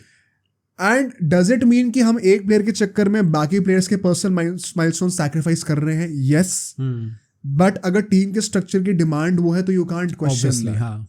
तो वो दोनों चीजें आ जाती है कि हाँ, श्रेयस अय्यर अपनी पर्सनल 100 काइंड ऑफ सैक्रिफाइस कर रहा है फॉर विराट कोहली ताकि वो लंबा खेल पाए, क्योंकि एक बंदे को तो एक्सेलरेट करना ही पड़ेगा, बट वो बनता भी है बिकॉज विराट कोहली ने वो चीज अर्न करी है। मतलब अगर तुम ऐसे सोचो ना, अगर मान लो विराट कोहली और श्रेयस अय्यर खेल रहे हैं एक इनिंग में, ज्यादा लाइकलीहुड क्या है, कौन ज्यादा सर्वाइव करेगा? तो विराट कोहली का ही होगा। तो प्लस इस वर्ल्ड कप में भी दिखाया उसने भाई, तो नेचुरली उसी को वो रोल मिलेगा ना।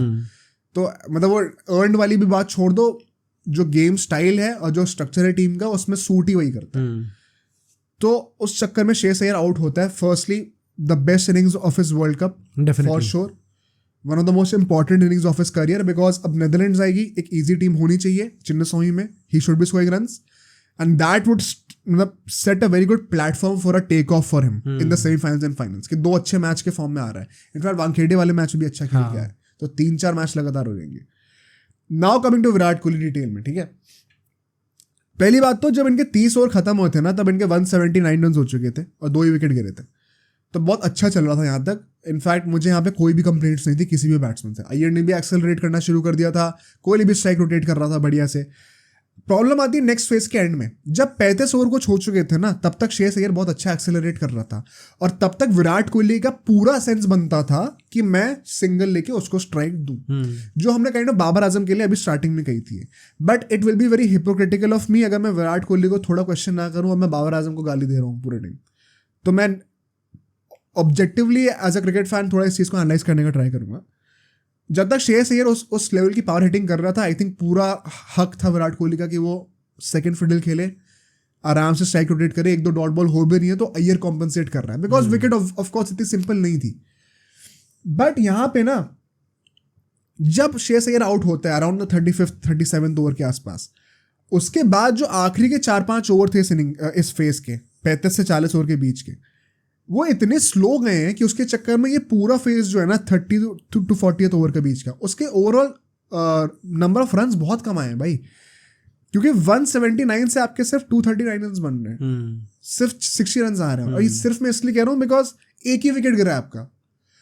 तो एसेंशियली अगर आप देखें तो आखिरी के 10 ओवर बचे हुए हैं और आपके पास 7 विकेट हाथ में, क्या आपको फिर भी जरूरत है उस इंटेंट के साथ खेलने की? या ये अब मैं क्वेश्चन कर रहा हूँ, what do you think about that? Because जो मैनेजमेंट ने कहा, जो भी कहा, वो सब सही है। पहली बात तो I think management made a mistake by sending KL Rahul before Surya Kumar Yadav, हाँ same, and KL Rahul did not look good in this game, one of the rare ones in this world cup जहाँ पे वो बिल्कुल भी अच्छा नहीं लग रहा था। इनफैक्ट प्रॉब्लम मेरी यही थी कि वो भी आराम से खेल रहा है एंड से, और फिर विराट कोहली भी आराम से खेल रहा है। अगर मैनेजमेंट ने इंस्ट्रक्शंस क्लियर दे रखे कि विराट कोहली को पूरा खेलना है, तो फिर या तो केएल राहुल आती इंटेंट दिखाए, जो कि स्काई ने दिखाया, बट वो भी टाइम ले रहा है अपना सेटल होने के लिए। वो मुझे बहुत इलॉजिकल लगी personally. Ultimately he got out for good because हमें रन रेट ऊपर करने की जरूरत थी। जब आखिरी के 10 ओवर आते हैं, जब आखिरी के, इनफैक्ट केएल राहुल जब आउट हुआ था तब शायद 8 ओवर कुछ बचे थे, 8-8.5 ओवर बचे थे, ठीक है। तब क्या तुम्हें लगता है जब तुम्हारे पास 6 विकेट इन हैंड है, कोई सेंस है आराम से खेलने का? बिकॉज विराट कोहली ने लिटरली पूरे, मतलब I think Rohit Sharma 5 over कुछ में आउट हो गया था, 45 ओवर खेले और 101 रन थे उसके। ऐसा भी नहीं कि 100 के बाद उसने एकदम से एक्सेलरेट कर दिया, तो एकदम एंड आता था उसकी 100 हुई है पूरी। एंड स्काई की तरफ से एक्सेलरेट करने का ट्राई कर रहा था। जडेजा ने, मैं जेन्युइनली बता रहा हूँ, मैच सेविंग इनिंग्स खेली थी उस time, right. Of course in hindsight अब वो 83 भी ऑल आउट हो गए तो हम क्या ही बोले, बट जो कॉन्टेक्स्ट था उस गेम का, बहुत इंपॉर्टेंट इनिंग्स थी। विराट कोहली ने खुद भी कहा था ये चीज कि हम चाह रहे थे हम 315 से ऊपर बनाए, जैसे हमने वो करा वी न्यू की we are above par, right. तो 315 लाने में ना जडेजा का बहुत बड़ा हाथ है। हाँ। What do think about this perspective कि क्या विराट कोहली को आखिर के 8 ओवर में भी वैसे खेलने की जरूरत थी? सी अगर मैं अपने हिसाब से बोलूँ तो मुझे लगता है कि नहीं, प्रॉब्लम नहीं थी. एंड वी नो कि विराट कोहली भी एक्सेलरेट कर सकता है, तो उसे थोड़ा maybe he could have tried that. But like to all those जो भी कॉल आउट कर रहे हैं कि ये थोड़ा सेल्फिश अप्रोच थी, मुझे लाइक वेरी ऑनेस्टली मैं विराट कोहली का कुछ अंधभक्ति नहीं कर रहा, बट मुझे जनरली नहीं लगता ये चीज़ है इस टाइम पे. क्योंकि यार देखो, मुझे ये तो लगता है कि वो 100 अचीव करने वाला वर्ल्ड कप में वो थोड़ा ऑब्सेशन तो है यार. मुझे लगता है वो उसके दिमाग में होगा, बट तो और कहाँ हो सकता है? नहीं, मैं कह रहा हूँ कि दिमाग में होगा, बट आई डोंट थिंक कि वो चीज़ वो ला रहा है अपने गेम में. Why I am saying that is because कि अगर वो बंदा लिटरली, अगर उसने बांग्लादेश वाले गेम में बोला था केएल राहुल से ये चीज़, जो कि केएल राहुल ने बोल दिया है आके खुले में, यार अगर बोला था, देखो मैं तो पहली बात तो बांग्लादेश वाला जो मैच हुआ था उसमें हमने डिफेंड किया था कोहली को, बिकॉज आई थिंक वो एक ऐसा मैच था जहाँ पे कर सकता था वो चीज़, कोई बुरा नहीं था उसमें करना. बट न्यूजीलैंड वाले मैच में वो चीज़ करना और अब इस वाले मैच में थोड़ा मुझे ऑफ लगा. यार न्यूजीलैंड वाले में भी मतलब मैं उसको तो क्या ही बोलूं, जडेजा ने खुद ही डिफेंस करके सिंगल लिया था. आई थिंक वो पूरी टीम भी चाह रही थी कि वो मार दे. तो वही ना, it should not be about that one player, no. और उसको खुद मना कर देना चाहिए ना, वो खुद भी तो मना नहीं कर रहा ना. अभी तो जडेजा कर रहा है. क्या ही मना करेगा? जडेजा उसके मुंह पे थोड़ी बोल देगा नहीं भाई मैं नहीं कर रहा, तू क्या करेगा, अब मैं तो डिफेंड नहीं कर रहा हूँ, तू मारा रन. ऐसे थोड़ी होगी बात है वहाँ पे. मतलब डू यू थिंक कि उसने पहले बोला होगा जडेजा ने कि मैं डिफेंस करने वाला हूँ ये बॉल? ऑफ कोर्स प्लान था भाई, ऑफ कोर्स प्लान था. ऐसे थोड़ी होगा जानबूझ के कर रहा है वो, मतलब गलती से कर रहा है वो. ऑफ कोर्स जानबूझ नहीं, गलती से नहीं, मतलब क्या विराट कोहली को भी पता था ये? भाई आई थिंक पता तो हो गई. अब ऐसे थोड़ी था कि सिर्फ एक ही बॉल पे डिफेंस करा है, वो इंटेंट वाज प्रीटी क्लियर. यार मतलब अगर हो रही है and as long as the team is happy about it and जीत भी रहे हैं. नहीं, I don't think it is just about that भाई. टीम हैप्पी की क्या मतलब है इससे? मतलब अगर टीम में वो चीज़ अफेक्ट नहीं पड़ रही कुछ, तो मैं कैसे पता नहीं पड़ रही है? अगर सारे प्लेयर्स खेल रहे हैं इस इंटेंट के साथ, then what is the problem? नहीं तो ये इंटेंट ही गलत है ना. अगर तुम एक प्लेयर के लिए खेल रहे हो तो नहीं, तो player can never be bigger than the team. नहीं डेफिनेटली, बट मैं कह रहा हूँ कि अगर टीम मेट्स भी खुद ही यही चाह रहे हैं that he ends up scoring a century, यार तो I think that is a bit weird to be very honest. मतलब वियर्ड हो या ना हो, आई थिंक अगर ऐसा कुछ हो रहा है तो आपको खुद चार्ज लेके मना करना चाहिए. यार मुझे लगता नहीं है कोहली वैसा टाइप का है.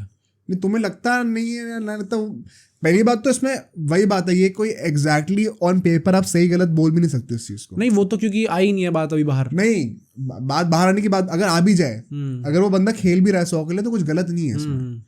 बात है कि आपका पर्सपेक्टिव क्या है इसमें. तो मेरा perspective as somebody who has pursued cricket so much, सारे कोचेस बचपन से यही बोलते हैं कि टीम बिफोर इंडिविजुअल्स, ठीक है. और वो चीज़ बहुत डीपली इंग्रेन्ड होती है. तभी विराट कोहली ने बांग्लादेश के अगेंस्ट ये चीज़ खुद भी बोली सामने से कि क्या मुझे करना चाहिए. हर क्रिकेटर को बचपन से ये चीज़ सिखाई जाती है, तो वो सबकॉन्शियस में बैठी होती है. एंड जो प्योरेस्ट है क्रिकेट के, ये नहीं कि जो अभी जिन्होंने क्रिकेट देखना शुरू करा वो विराट कोहली के चक्कर में, कि वो विराट कोहली के पहले फैन है, जिस दिन वो रिटायर हो जाएगा क्रिकेट देखना बंद कर देंगे. जो जेन्युइनली क्रिकेट फॉलो करते हैं, they will not take it very well. See Virat Kohli अगर बांग्लादेश में उसने ये चीज़ बोली है कि क्या मुझे ये चीज़ करनी चाहिए, या फिर उसके दिमाग में वो चीज़ है, तो आई डोंट थिंक कि वो चीज़ फिर वो उसी अप्रोच के साथ कंटिन्यू करता रहेगा. I think the only reason why he is continuing with that approach, अगर वो कर रहा है, इज बिकॉज कि उसके पास पूरी क्लैरिटी है दिमाग में, और ये चीज़ पूरा ड्रेसिंग रूम का सपोर्ट है प्लस मैनेजमेंट का सपोर्ट है. 100% है, 100%. मतलब आई डोंट थिंक कि वो अपना आउट ऑफ द वे जाके खुद के लिए कुछ अलग से कर 100% है. But this is where your own consciousness also takes in place. No, management का सपोर्ट है, इसका मतलब ये थोड़ी कि तुमने जो 400 मैच खेले उसका एक्सपीरियंस नहीं. तो इफ द मैनेजमेंट वांट्स कि Virat Kohli should be the guy जो कि पूरे एंड तक, क्योंकि इसमें भी नॉट आउट ही तो आया अल्टीमेटली. यार पॉइंट ये है कि आखिरी के 3-4 ओवर तक भी तुमने लास्ट बॉल तक ट्राई नहीं करा मारने का. यार मुझे थोड़ा बुरा वहां लगा. ओके, तुमने एक भी उसको एरियल शॉट खेलते हुए देखा आखिरी के 5 ओवर? नहीं. फिर तो वो प्रॉब्लम थी. आखिरी के 5 ओवर में तो बस 5-6 विकेट पड़े हुए थे भाई.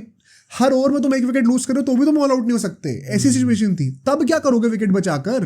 तो तुम 100 ही के लिए तो खेल रहे हो ना. फिर क्या छुपा रहे हो इस बात को? अब खुद ही बोल दो. इसमें कुछ गलत बोला मैंने? नहीं. इनफैक्ट आकाश चोपड़ा ने तो इंडायरेक्टली ट्वीट भी डाल दिया. अब वो तुम्हारी मर्जी, तुम्हें उसका कुछ सिग्निफिकेंस बनाने की नहीं बनाना.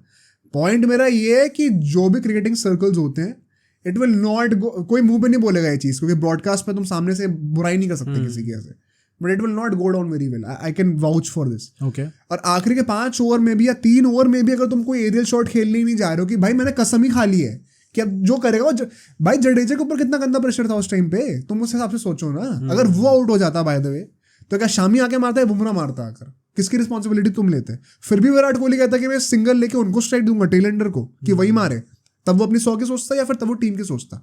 तब सोचता टीम की तो पहले क्यों नहीं सोची? वो थोड़ा मुझे अजीब लगा, क्योंकि एंड आई होप अगर if this was about equalling Sachin's record तो आई एम ग्लैड कि इस मैच में हो गया, because now going forward he will not focus on that. अगर वो 90s पे आउट हो रहा है, बिकॉज हमने अभी इसी पॉडकास्ट में अभी आधे घंटे पहले क्या बात करी है अबाउट केन विलियमसन, कैसे उसने अपना सेल्फलेसली खेला. वो भी तो 100 के लिए जा सकता था. रोहित शर्मा की बात करिए अभी हमने इसी सेगमेंट में, वो भी तो जा सकता है 50-100 के लिए. Why only Virat Kohli? वो like do you have any counter for that? नहीं ये जो लास्ट वाला पॉइंट था कि ऑब्वियसली लास्ट के 5 ओवर में ही कुड हैव एक्सेलरेटेड, वो चीज़ सही है. बट अगर वो इससे पहले तक का पॉइंट था तो मैं उसका एक्सप्लेनेशन आई थिंक वही हुआ कि थोड़ी स्ट्रैटेजी चेंज हो चुकी है अब. नहीं ट्रू है, बट पॉइंट वही है. बट आखिरी के 5 ओवर में it is not even about the wicket. नहीं हाँ राइट कि पिच ऐसी खेल रही थी भाई, आखिरी के 5 ओवर में कुछ नहीं है. तुम्हें तुम्हारा इंटेंटिव है, तुम्हें जो मिल रही है मुंह के नीचे बोल उस पर आड़े हाथों मारना है तुम्हें. तो उसमें पिच मैटर नहीं करती उस टाइम पे. फिर तुम पिक करते हो तुम्हारे स्लॉट में कौन सी डिलीवरीज हैं, तुम्हारे शूटिंग रेंज में कौन सी डिलीवरीज हैं. तुम उसमें भी टैप करके सिंगल ले रहे हो, मुझे थोड़ा वियर्ड लगा भाई. कि तुम then it becomes very clear कि you are playing for the 100. और ये this is exactly what foreign experts जो थे, ex-cricketers, उन्होंने criticize किया था इंडिया को कि पिछले 10 साल से ट्रॉफी क्यों नहीं जीते. बिकॉज कुछ है ऑब्सेशन यहाँ पे हर प्लेयर का. और ये चीज़ मैंने भी पता है इस साल आके रियलाइज करी. आज तक मैंने कभी रियलाइज नहीं करी थी ये चीज़ कि people do play for the individual starts. India में जो तुमने वो रील देखी अभी जो बहुत फेमस हुई थी हार्दिक पांड्या की, कि वो दूसरों के 50 नहीं होने देता बेसिकली. उसने तिलक वर्मा से कहा था ना जब 49 पे रह गया था कि नॉट आउट रहने का इंपॉर्टेंस है, एनओ क्या आना. वो चीज़ है इंडिया में ऑन पेपर. और इसमें गलती नहीं है क्योंकि as somebody who has gone through the grind himself, India में इतना कॉम्पिटिशन है ग्राउंड लेवल पे. लाखों बच्चे खेल रहे हैं, ठीक है, मान लो लाखों बच्चे ट्रायल दे रहे हैं, उसमें ट्रायल मैचेस आपके हो रहे हैं. तो आप कितना भी अच्छा टैलेंट हो, अगर आपके ऑन पेपर वो 100 रन नहीं दिख रहे तो आपको वो सेलेक्टर्स चूज भी नहीं करेंगे. बिकॉज ह्यूमनली इम्पॉसिबल है ना कि आप 1 लाख बच्चों को देखो किसमें टैलेंट है. तो वो सिलेक्शन क्राइटेरिया क्या होगा? जैसे हम लोग एंट्रेंस एग्जाम देते हैं, एक बंदा बहुत अच्छा पढ़ाई में है लेकिन अगर उस दिन उसका एग्जाम अच्छा नहीं गया, 99% नहीं आए उसके, तो नहीं होगा सिलेक्शन. तो क्या वो एग्जामिनर कहेगा नहीं लेकिन ये पढ़ाई में बहुत अच्छा है 10 साल से तो इसको लो? वो फिल्टर आउट का क्राइटेरिया होता है ना, एक बेंचमार्क. तो वो आपको 100 नहीं मारोगे तो नहीं लेंगे, आपको कंसिडर ही नहीं करेंगे. तो मे बी बचपन से इंग्रेंड होती है वो चीज़ हमारे यहाँ कि हम स्टार्ट के लिए खेलना पड़ेगा थोड़ा बहुत. बट थोड़ा अजीब लगा भाई मुझे तो personally. But regardless it was going to be enough. तो विराट कोहली का वही था कि it was a winning game for him. 100 मारता खुद का पर्सनल माइलस्टोन में होता एंड ऑलरेडी एक कंफर्टेबल स्पॉट पे थे.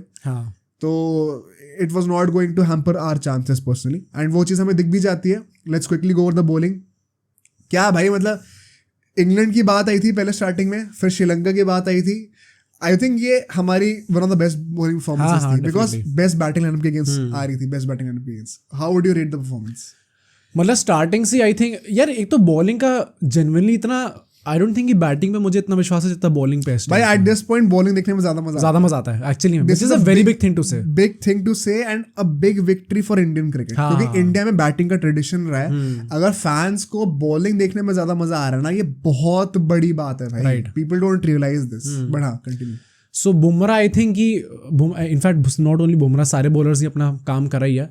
बट सिराज ने अपने पहले ओवर में ही आते ही विकेट ले लिया. I think that is a very big win for him also, क्योंकि he was coming on the back of a very good game and वही चीज़ उसने इधर भी replicate करके दिखाई है. तो I'm very happy about that.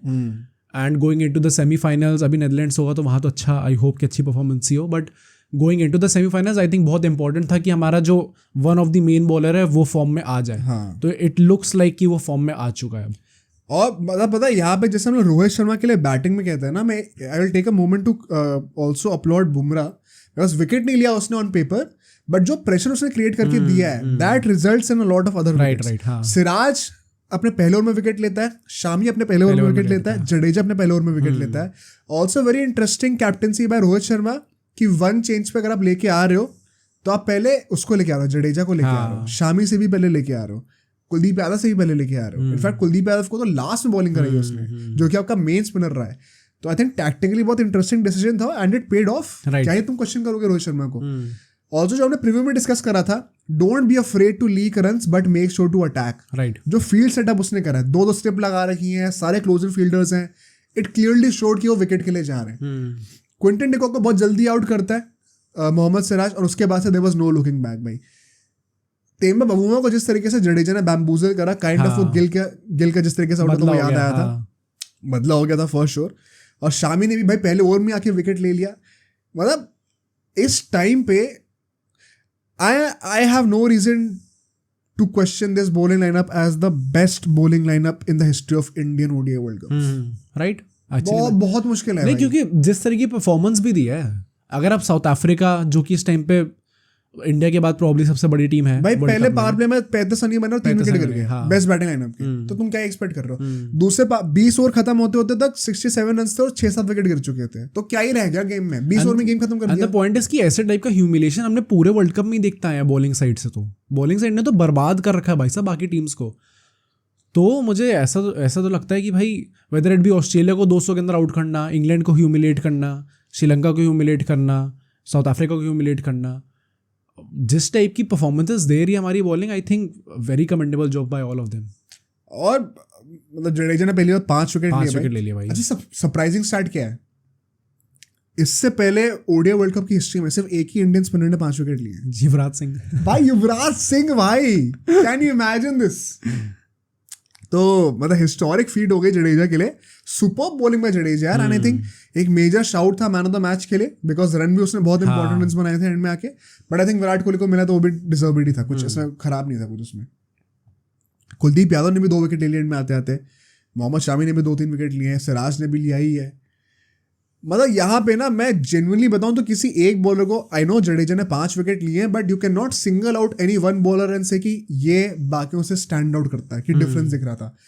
As a collective unit जिस तरीके से इन 5 लोगों ने परफॉर्मेंस करके दी है इन एवरी गेम, भाई जेन्युइन जो कमराडरी लगती है ना, कि ये लोग जानते हैं कि मेरा क्या वो है, प्रो है क्या, कौन है, क्या रोल है मेरा एग्जैक्टली, और कैसे मैं एक दूसरे को कॉम्प्लीमेंट कर सकता हूँ। और वो मिल के इतना अच्छा एक निकल के आता है परफॉर्मेंस सबका, कि भाई मतलब at this point of time to sum this game up, पहली बात तो इंडिया अब कंफर्म्ड है कि फर्स्ट पोजीशन पे ही फिनिश करेगी। अगर मान लो वो नीदरलैंड से हार जाए तो भी, साउथ अफ्रीका भी आई थिंक कंफर्म्ड है कि सेकंड पी करेगी मोस्ट लाइकली, या तो थर्ड हो जाएगी। सेकंड या थर्ड में से कुछ भी फर्क नहीं पड़ता, बिकॉज आपस में ही खेलना है सेकंड थर्ड को।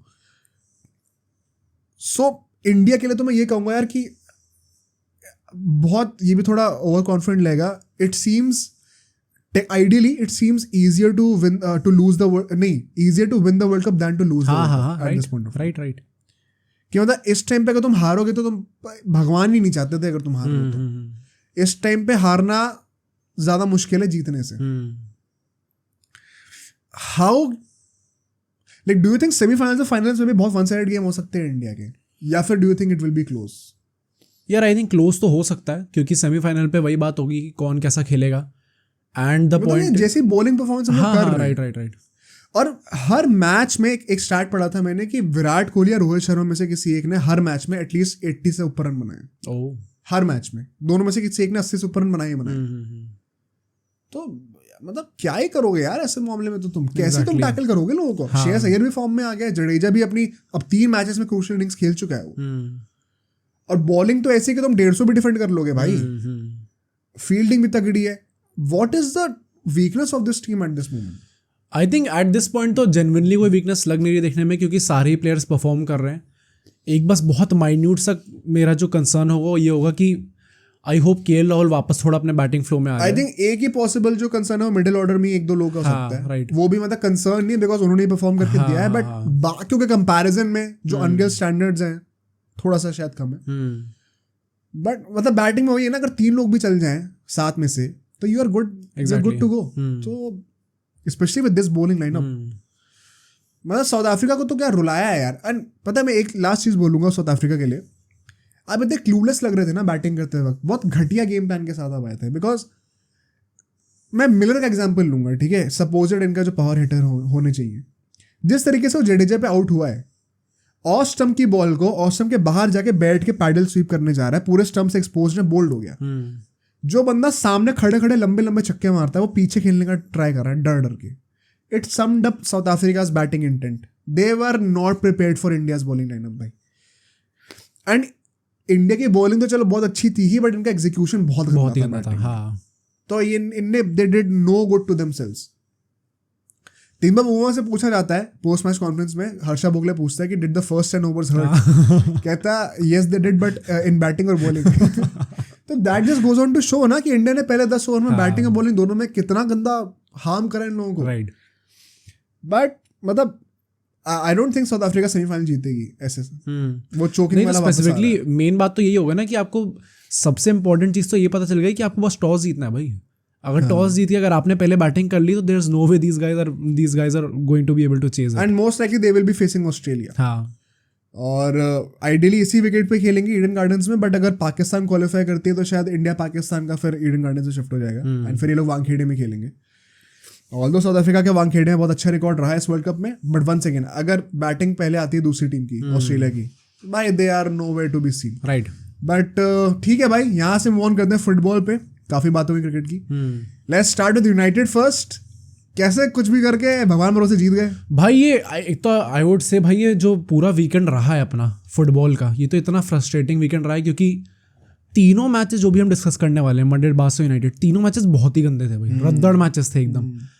एंड उनमें से दो ने किसी भी तरह कर करके कुछ विन निकाल ली और एक किसी भी तरह कुछ करके नहीं निकाल पाए। आई थिंक ओवरऑल अगर मैं ये तीन बिग टीम्स की बात करूँ, बार्सा, यूनाइटेड और मड्रिड में से बेस्ट परफॉर्मेंस मड्रिड की थी है? और उसके बाद भी ड्रॉ हुआ इनका। अच्छा चलो उसमें भी। But talking about United, Fulham से मैच था एंड अवे मैच था। लाइनअप की बात करते हैं क्योंकि लाइनअप मोर और लेस एक्सपेक्टेड था। ये मैगवायर, एवेंस, वैन बिसाका अपना राइट बैक था, डालो लेफ्ट बैक था। मेरा बस एक ही क्वेश्चन होगा इस पूरे, दो क्वेश्चन होंगे बेसिकली। एक ही होगा कि आपने फिर से डालो को लेफ्ट बैक खिला दिया, अपने रेगियो क्यों नहीं खिलाया भाई? आपको क्यों खिलाना है राइट बैक को लेफ्ट बैक? वो मुझे समझ में नहीं आया। मैकटोमिने और एरिक्सन का डबल पेट था यहाँ पे। I was kind of hoping to see Amrabat, क्योंकि एक प्रॉपर सीडीएम होना इंपॉर्टेंट है आपके लिए। फिर आप गोल खाओगे, फिर आप रोगे कि नहीं था हमारे पास। तो अमराबाद जब लिया आपने कैसीमिरो का रिप्लेसमेंट, तो आप क्यों नहीं खिला रहे जब वो इंजर्ड है कैसीमिरो? आगे गर्नाचो, ब्रूनो फर्नांडिस और एंटनी स्टार्ट कर रहा था एंड अप टॉप एकदम हॉलैंड था। गर्नाचो का बनता था, ब्रूनो फर्नांडिस का भी मतलब इसलिए बनता था क्योंकि कोई और है नहीं इस टाइम पे।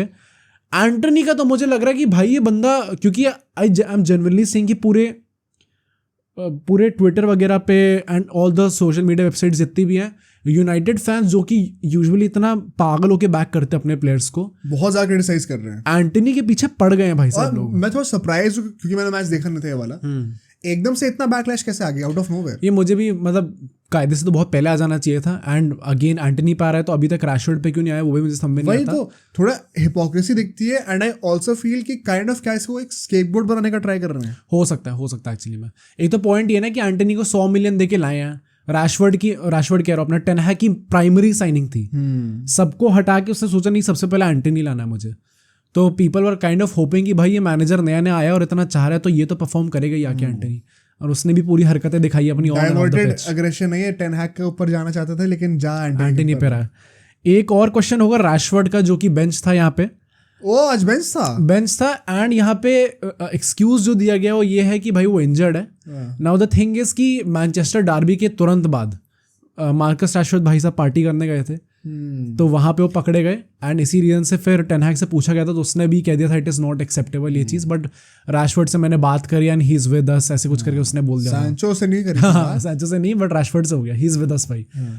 तो यहाँ पे बोल तो दिया कि इंजरी है, but I am kind of थोड़ी स्केप्टिकल चीज है भाई। I think what could be the reason is कि क्योंकि लोगों ने पकड़ लिया तो अब he will have to bench him, दिखाने के लिए कि अच्छे से गलत किया तो मैं बेंच कर रहा हूं। राइट। अगर लोग नहीं पकड़ते तो ही वुड हैव स्टार्टेड आल्सो। काफी चांसेस है। बट फुलहैम भी 4-3 खेला रही थी। एंड फर्स्ट हाफ की बात करते हैं। Let me tell you first कि भाई ओवरऑल ये बहुत ही ज़्यादा बोरिंग था। बहुत ही केजी गेम था। यूजुअली हम लोग देखते हैं कि यूनाइटेड का पोजेशन होता है, जो कि इस मैच में भी था। बट द थिंग इज कि फुलहैम ने भी कोई चांस क्रिएट करा नहीं। एंड बहुत केजी हाफ था, केजी दोनों हाफ्स थे। एंड यूनाइटेड भी पोजेशन को चांसेस में कन्वर्ट नहीं कर पा रही थी। Did United have more possession this time? हाँ पोजीशन ज़्यादा ही था, बट वही चांसेस में क्रिएट नहीं हो रहा था। शॉट्स भी ज़्यादा ही थे अल्टीमेटली। बट द वही फैक्ट इज कि क्योंकि फुलहैम भी कुछ काउंटर नहीं कर पा रही थी उस चीज़ को, तो दोनों टीम्स ही एकदम लैकलस्टर लग रही थी। एक अपना 8th मिनट पे मैकटोमिने का गोल आता है, जो कि एरिक्सन फ्री किक लेता है, गर्नाचो असिस्ट देता है, मैकटोमिने टैप इन कर देता है। ऑफसाइड हो जाता है, जो कि आई डोंट थिंक ऑफसाइड होना चाहिए था, क्योंकि वो कहते हैं मैगवायर ऑफसाइड था उस चीज़ में। एंड मैगवायर ने काइंड ऑफ ब्लॉक कर दिया, जो कि आई डोंट थिंक सो एक्चुअली में करा था उसने। मतलब दो कंट्रोवर्सीज हुई, एक आर्सेनल वाला हुआ और एक एक ही वीकेंड में। VAR is not doing anything good to itself also. It is not helping its case. अभी वो टॉटनहम वाला भी हमने देखा था, लिवरपूल के अगेंस्ट हुआ था, राइट, लिवरपूल का टॉटनहम के अगेंस्ट, बट हाँ मतलब क्या ही कर सकते हैं. मुझे यही लगता है कि भाई अगर आप वार के बाद भी ऐसी मिस्टेक्स करोगे तो फिर क्या ही फायदा है वार का भी होने का. एंड अगेन पूरे में दोनों टीम्स आई वुड से कि एक वो फाइनल पास लैक कर रही थी, फाइनल थर्ड में जाके इन दोनों को समझ में नहीं आ रहा था कि इनको क्या करना है. यूनाइटेड को तो आना चाहिए था क्योंकि इतना ज़्यादा पोजेशन था, प्लस आपके ऑलरेडी बहुत ज़्यादा बेटर क्वालिटी प्लेयर्स हैं फुलहम से, तो आई वॉज एक्सपेक्टिंग कि यूनाइटेड थोड़ा बेटर खेलेगी. बट हाँ काफ़ी केजी था. फुलहम के 0 शॉट्स ऑन टारगेट थे फर्स्ट हाफ में. अच्छा. एंड यूनाइटेड का सिर्फ 1 था. तो फर्स्ट हाफ भी उतना कुछ खास अच्छा गया नहीं था. दोनों टीम ही अच्छा नहीं खेली. हाँ बहुत ही केजी हाफ था, बहुत ही ज़्यादा बोरिंग था. एंड सेकेंड हाफ में आई थिंक तीनों मैचेस काफ़ी बोरिंग, बहुत बोरिंग थे. सेकेंड हाफ में फुलहम ने थोड़ा कम बैक करा इन टर्म्स ऑफ पोजेशन दोनों का इक्वल हो चुका था. पूरे सेकेंड हाफ में एग्जैक्ट 50% पोजेशन था. But again the thing is कि कोई चांस क्रिएशन नहीं हो रहा था दोनों टीम से. बोथ टीम्स दोनों की जो अटैक था वो नलिफाई कर दे रहा है एक दूसरे को, तो कोई भी चांस बन ही नहीं पा रहा था. फुलहम का एक क्लियर कट चांस बना था पूरे गेम में, वो भी उन्होंने मिस कर दिया था, जो कि आई थिंक गोल हो जाना चाहिए था कायदे से, बट देन अगेन वो नहीं कर पाते. उन्होंने के भी आई थिंक 1-2 अच्छे सेव थे, तो क्रेडिट जो कि उन्होंने काफ़ी अच्छे सेव्स करे इस मैच में. यूनाइटेड का एक भी क्लियर कट चांस नहीं आ रहा था अंटिल ऑब्वियसली एक्स्ट्रा टाइम. वो भी वैसे आई वोंट से क्लियर कट चांस था, बट उससे पहले एक बहुत इंपॉर्टेंट सब्स्टिट्यूशन होता है 63rd मिनट पे. पाइस्त्री आता है in place of Antony. And भाई साहब एंटनी का इतना रद्दड़ गेम क्या है. द पॉइंट इज कि वो बंदा इन्वॉल्व भी नहीं होना चाहता भाई साहब गेम में. वो अपना साइड में खड़ा रहेगा, इन्वॉल्व भी नहीं होगा गेम में. मतलब was he not contributing in the defence और समथिंग लाइक दैट? नहीं मतलब एक वो कहता है ना कि थोड़ा डिफेंसिव फॉरवर्ड है कि आगे जाएगा पीछे भी जाएगा, नहीं भागता तो है वो बंदा, बट द पॉइंट इज कि आपकी प्राइमरी जॉब है कि आपको आगे कुछ हरकतें करनी है, वो आप नहीं कर पा रहे थे. एंड बहुत ज़्यादा फ्रस्ट्रेटिंग लगता है एंटनी, क्योंकि ऑब्वियसली सिर्फ एक ही पैर चलता है उसका, दूसरे पैर बिल्कुल भी नहीं चलता उसका. फिजट स्पिन करा उसने? नहीं, अब उसके बाद से नहीं करा भाई साहब उसने. एंड बहुत ज़्यादा फ्रस्ट्रेटिंग हो जाता है क्योंकि बहुत प्रिडिक्टेबल है एंटनी, कब क्या करने वाला है, कब पीछा के पास करेगा, जब कब कटन करेगा, बहुत ईजी है समझना. तो आई थिंक वो प्रिडिक्टेबिलिटी फैक्टर एंटनी की बहुत ज़्यादा हाई है इस टाइम पे, इसलिए बहुत ईजिली प्लेयर्स काट लेते हैं उसको. But coming to that goal भाई साहब 90+ फर्स्ट मिनट पे फर्गी टाइम पे ब्रूनो फर्नांडिस का गोल आता है. वो भी I think totally individual brilliance पे आया था. एंड वो गोल भी बहुत अच्छा था, आउटसाइड द बॉक्स था. उसको बॉल मिलती है, वो पहले फेक करता है अपने लेफ्ट फुट से, तो 2-3 प्लेयर गिर जाते हैं यहाँ पे. फिर वो राइट पे लाता है और फिर एक लो शॉट मारता है जो कि नियर पोस्ट पे जाता है. तो गोल तो काफी अच्छा था, but the fact is Bruno Fernandes के भी गेम्स अच्छे जा नहीं रहे बिल्कुल. ये वाला भी अच्छा नहीं था. नहीं अपार्ट फ्रॉम दैट गोल कोई भी गेम अच्छा नहीं जा रहा ब्रूनो फर्नांडिस का. द थिंग इज कि उसको बेंच करा नहीं जा सकता क्योंकि माउंट भी अच्छा नहीं खेल रहा. And Bruno Fernandes is kind of your main guy, captain है. सो सिर्फ उसी रीजन की वजह से उसको अभी तक बेंच नहीं किया गया, वरना आई थिंक आराम से बेंच होने लायक है ब्रूनो. बट देखो पहले हम लोग बोल रहे थे कि क्योंकि वो राइट विंग पे खेल रहा है तो अच्छा नहीं खेल पा रहा, आउट ऑफ पोजीशन है. अब तो शायद उसको सेंट्रल रोल दे दिया. अभी भी क्यों नहीं खेल पा रहा? I think Bruno Fernandes also from the last 2-3 season ये चीज रही है कि वो भी कंसिस्टेंटली डिलीवर नहीं कर पाता. स्पेसिफिकली जिस सीजन वो अपना रोनाल्डो आया था, उस सीजन के बाद से आई थिंक उस सीजन भी उसने नहीं करा था. And also the fact is कि यूनाइटेड का प्लेइंग स्टाइल काफी चेंज हुआ है थोड़ा. मतलब Bruno Fernandes was typical that Ole वाला गाय जो कि काउंटर अटैक पे खेलेगा. इस टाइम पे आई थिंक सारे प्लेयर्स ही कंफ्यूज है कि हमें पोजीशन रख के खेलना है, जिसमें Bruno Fernandes is obviously not that good, क्योंकि वो तुरंत एक वो सुपरस्टार पास के लिए देखता है. एंड अगर काउंटर भी खेलना है तो वो भी टीम अच्छा नहीं खेल पा रही है. तो लैक ऑफ क्लैरिटी है. एंड ब्रूनो फर्नांडिस से भी आप इस टाइम पे बहुत ज़्यादा मैच्योरिटी एक्सपेक्ट कर नहीं रहे हो, जैसे टाइप का फिगर है वो इस टाइम पे. तो आई थिंक उसी वजह से वो थोड़ा लैक कर रहा है इन सब चीज़ों में. बट आई होप कैप्टनसी मिल गई तो धीरे धीरे वो चीज़ आ जाएगी. कुछ टेक अवे जो मेरे होंगे गेम्स को ये होगा कि एक तो एंटनी की जगह पाइस्त्री को स्टार्ट कराओ कैसे भी करके. फालतू में बैक कर नहीं सकते किसी भी प्लेयर को. अगर if you are going to be that guy जो कि सैंचो को नहीं आने देना, रोनाल्डो को बाहर निकाल दिया, देन आपको वो सेम प्रिंसिपल्स अपने सारे प्लेयर्स के लिए सेट करने पड़ेंगे. वन ऑफ फेवरेटिज्म वाली चीज़ होगी और प्लेयर्स नेचुरल है कि वो फ्रस्ट्रेट होंगे और फिर कॉन्फ्लिक्ट्स आएंगे ड्रेसिंग रूम में. सेकंड इज किसी भी हाल में रैशफोर्ड को वापस स्टार्ट मत दो. गर्नाचो को स्टार्ट कराना ही कराना है. Did he look good? हाँ मतलब रैशफोर्ड से तो बहुत बेटर था. आई वुड से इस गेम में उतना अच्छा नहीं था जितना यूजुअली गेम्स में होता है, बट हाँ तब भी थ्रेटनिंग लग रहा था. तो आई वुड स्टिल से कि उससे स्टार्ट कराया जाए. And obviously I think creative wise एक वो तुरंत वो गोल मारने वाला थ्रेड शायद रैशफोर्ड का साथ होता है क्योंकि उसकी शूटिंग बेटर है. बट द फैक्ट इज कि पेस भी अच्छी है. बट द फैक्ट इज कि creative wise गर्नाचो is much better, plus वो वर्क रेट भी प्रोवाइड करता है जो कि रैशफोर्ड नहीं करता. तो आई थिंक ये मेरे टेक अवेज होंगे इस गेम से. बट अल्टीमेटली यूनाइटेड जीत जाती है तो सिचुएशन थोड़ी बेटर लग रही है. इस टाइम पे 6 पोजीशन पे आ चुके हैं वो. सडनली जहाँ लग रहा था कि 10th 11th पे 6th पे आ चुके हैं. तो आई थिंक कि धीरे थोड़ा बेटर लग रहा है देखने में. बट वही है कि they have a very long way to go. मतलब वही eventually I will expect them to come into the top 6 क्योंकि over the period of 38 games आपको दिख जाता है कौन अच्छा होता है कौन नहीं होता. But they still have so much to improve. Exactly. But अब बारसा की बात करते हैं भाई साहब. बारसा की बात करते हैं. Moving on to La Liga because ये मैच भी पता है अभी हमने एल क्लासिको वाला मैच देखा था and like at least Barca fans kind of felt कि we were better but we lost the game. उसका एकदम ऑपोजिट हुआ है. एज अ बारसा फैन मैं तो ओपनली कह रहा हूँ we did not deserve to win this game. पहले हाफ की अगर मैं बात करूं, सबसे पहले तो हमने प्रीव्यू में कहा था पिछले पॉडकास्ट में, मैंने कहा था कि कैसे आई वुड लव इट अगर वो एल क्लासिको वाली फॉर्मेशन रिपीट करते हैं. कई लोग इसके फेवर में नहीं थे but I have a personal liking to it. तो मैं तो कहूँगा भाई ओपनली 3-2-4-1 जो था मुझे बड़ा अच्छा लगता है वो देखने में. एंड सरप्राइजिंग उन्होंने एक्चुअली में इम्प्लीमेंट करा भी वो. एक मेन चीज़ जो था वो था कि लेवेंडोस्की स्टार्ट कर रहा था फेरान टोरेस की जगह पे and it did not look well. Okay. मतलब लेवेंडोस्की हैज बीन क्या कर रहा है जब से वो ये साल शुरू हुआ है. हाँ, वर्ल्ड कप के बाद से once again a stinker of a performance यार. एंड जॉ फीलिक्स जो कि इनिशियली बहुत अच्छा लग रहा था वो भी एकदम से पता नहीं डिप आ गया है. कहाँ हम सोचे थे कि हम कौन से जॉ को साइन करें परमानेंट डील पे. I think now things are getting very clear. मतलब आई थिंक थोड़ा नेचुरल है यार ये चीज़ होना. एज अ फॉरवर्ड जब आपकी टीम वैसी बहुत अच्छा परफॉर्म नहीं कर रही तो आई डोंट थिंक हम में से कोई भी एक्सपेक्ट करता कि jaw Felix through out the 38 game सारे में अच्छा खेलेगा. मतलब आई होप कि ये वापस जो भी स्लम्प आया उसका वापस बेटर हो जाए. बट हाँ, जॉ फिलिक्स अभी बच्चा भी है तो आई was kind of expecting slump आएगा ही आएगा. बच्चा मतलब आई थिंक यार अर्ली 20s में है अभी भी. अर्ली 20s में ही है. हाँ, आई थिंक 24 आई गेस. हाँ हाँ, ज्यादा बड़ा नहीं है. 27-28 का हो गया. नहीं, आई डोंट थिंक सो. ठीक है बट स्टिल मतलब हाँ राइट. जितना क्योंकि पैसे भी काफी मांगे हैं ना बाद में. सीजन के एंड में आप 80 मिलियन भी तो मांग रहे हो फिर उस प्लेयर के. तो मतलब he did not do well. And ये सिस्टम इतना सुंदर लग रहा था देखने में against Madrid in the first half. यहाँ पे तो एकदम ही उल्टा था यार. मतलब they could not create even a single good chance in the first half. 3rd minute शुरू से होते ही, पहले के 2 मिनट में कह सकता हूँ थोड़ा सा कि हाँ अभी शुरू हुआ है गेम, सेटल हो रहे लोग. 3rd minute onwards till the end of the first half Sociedad should have scored at least 2 goals. At least.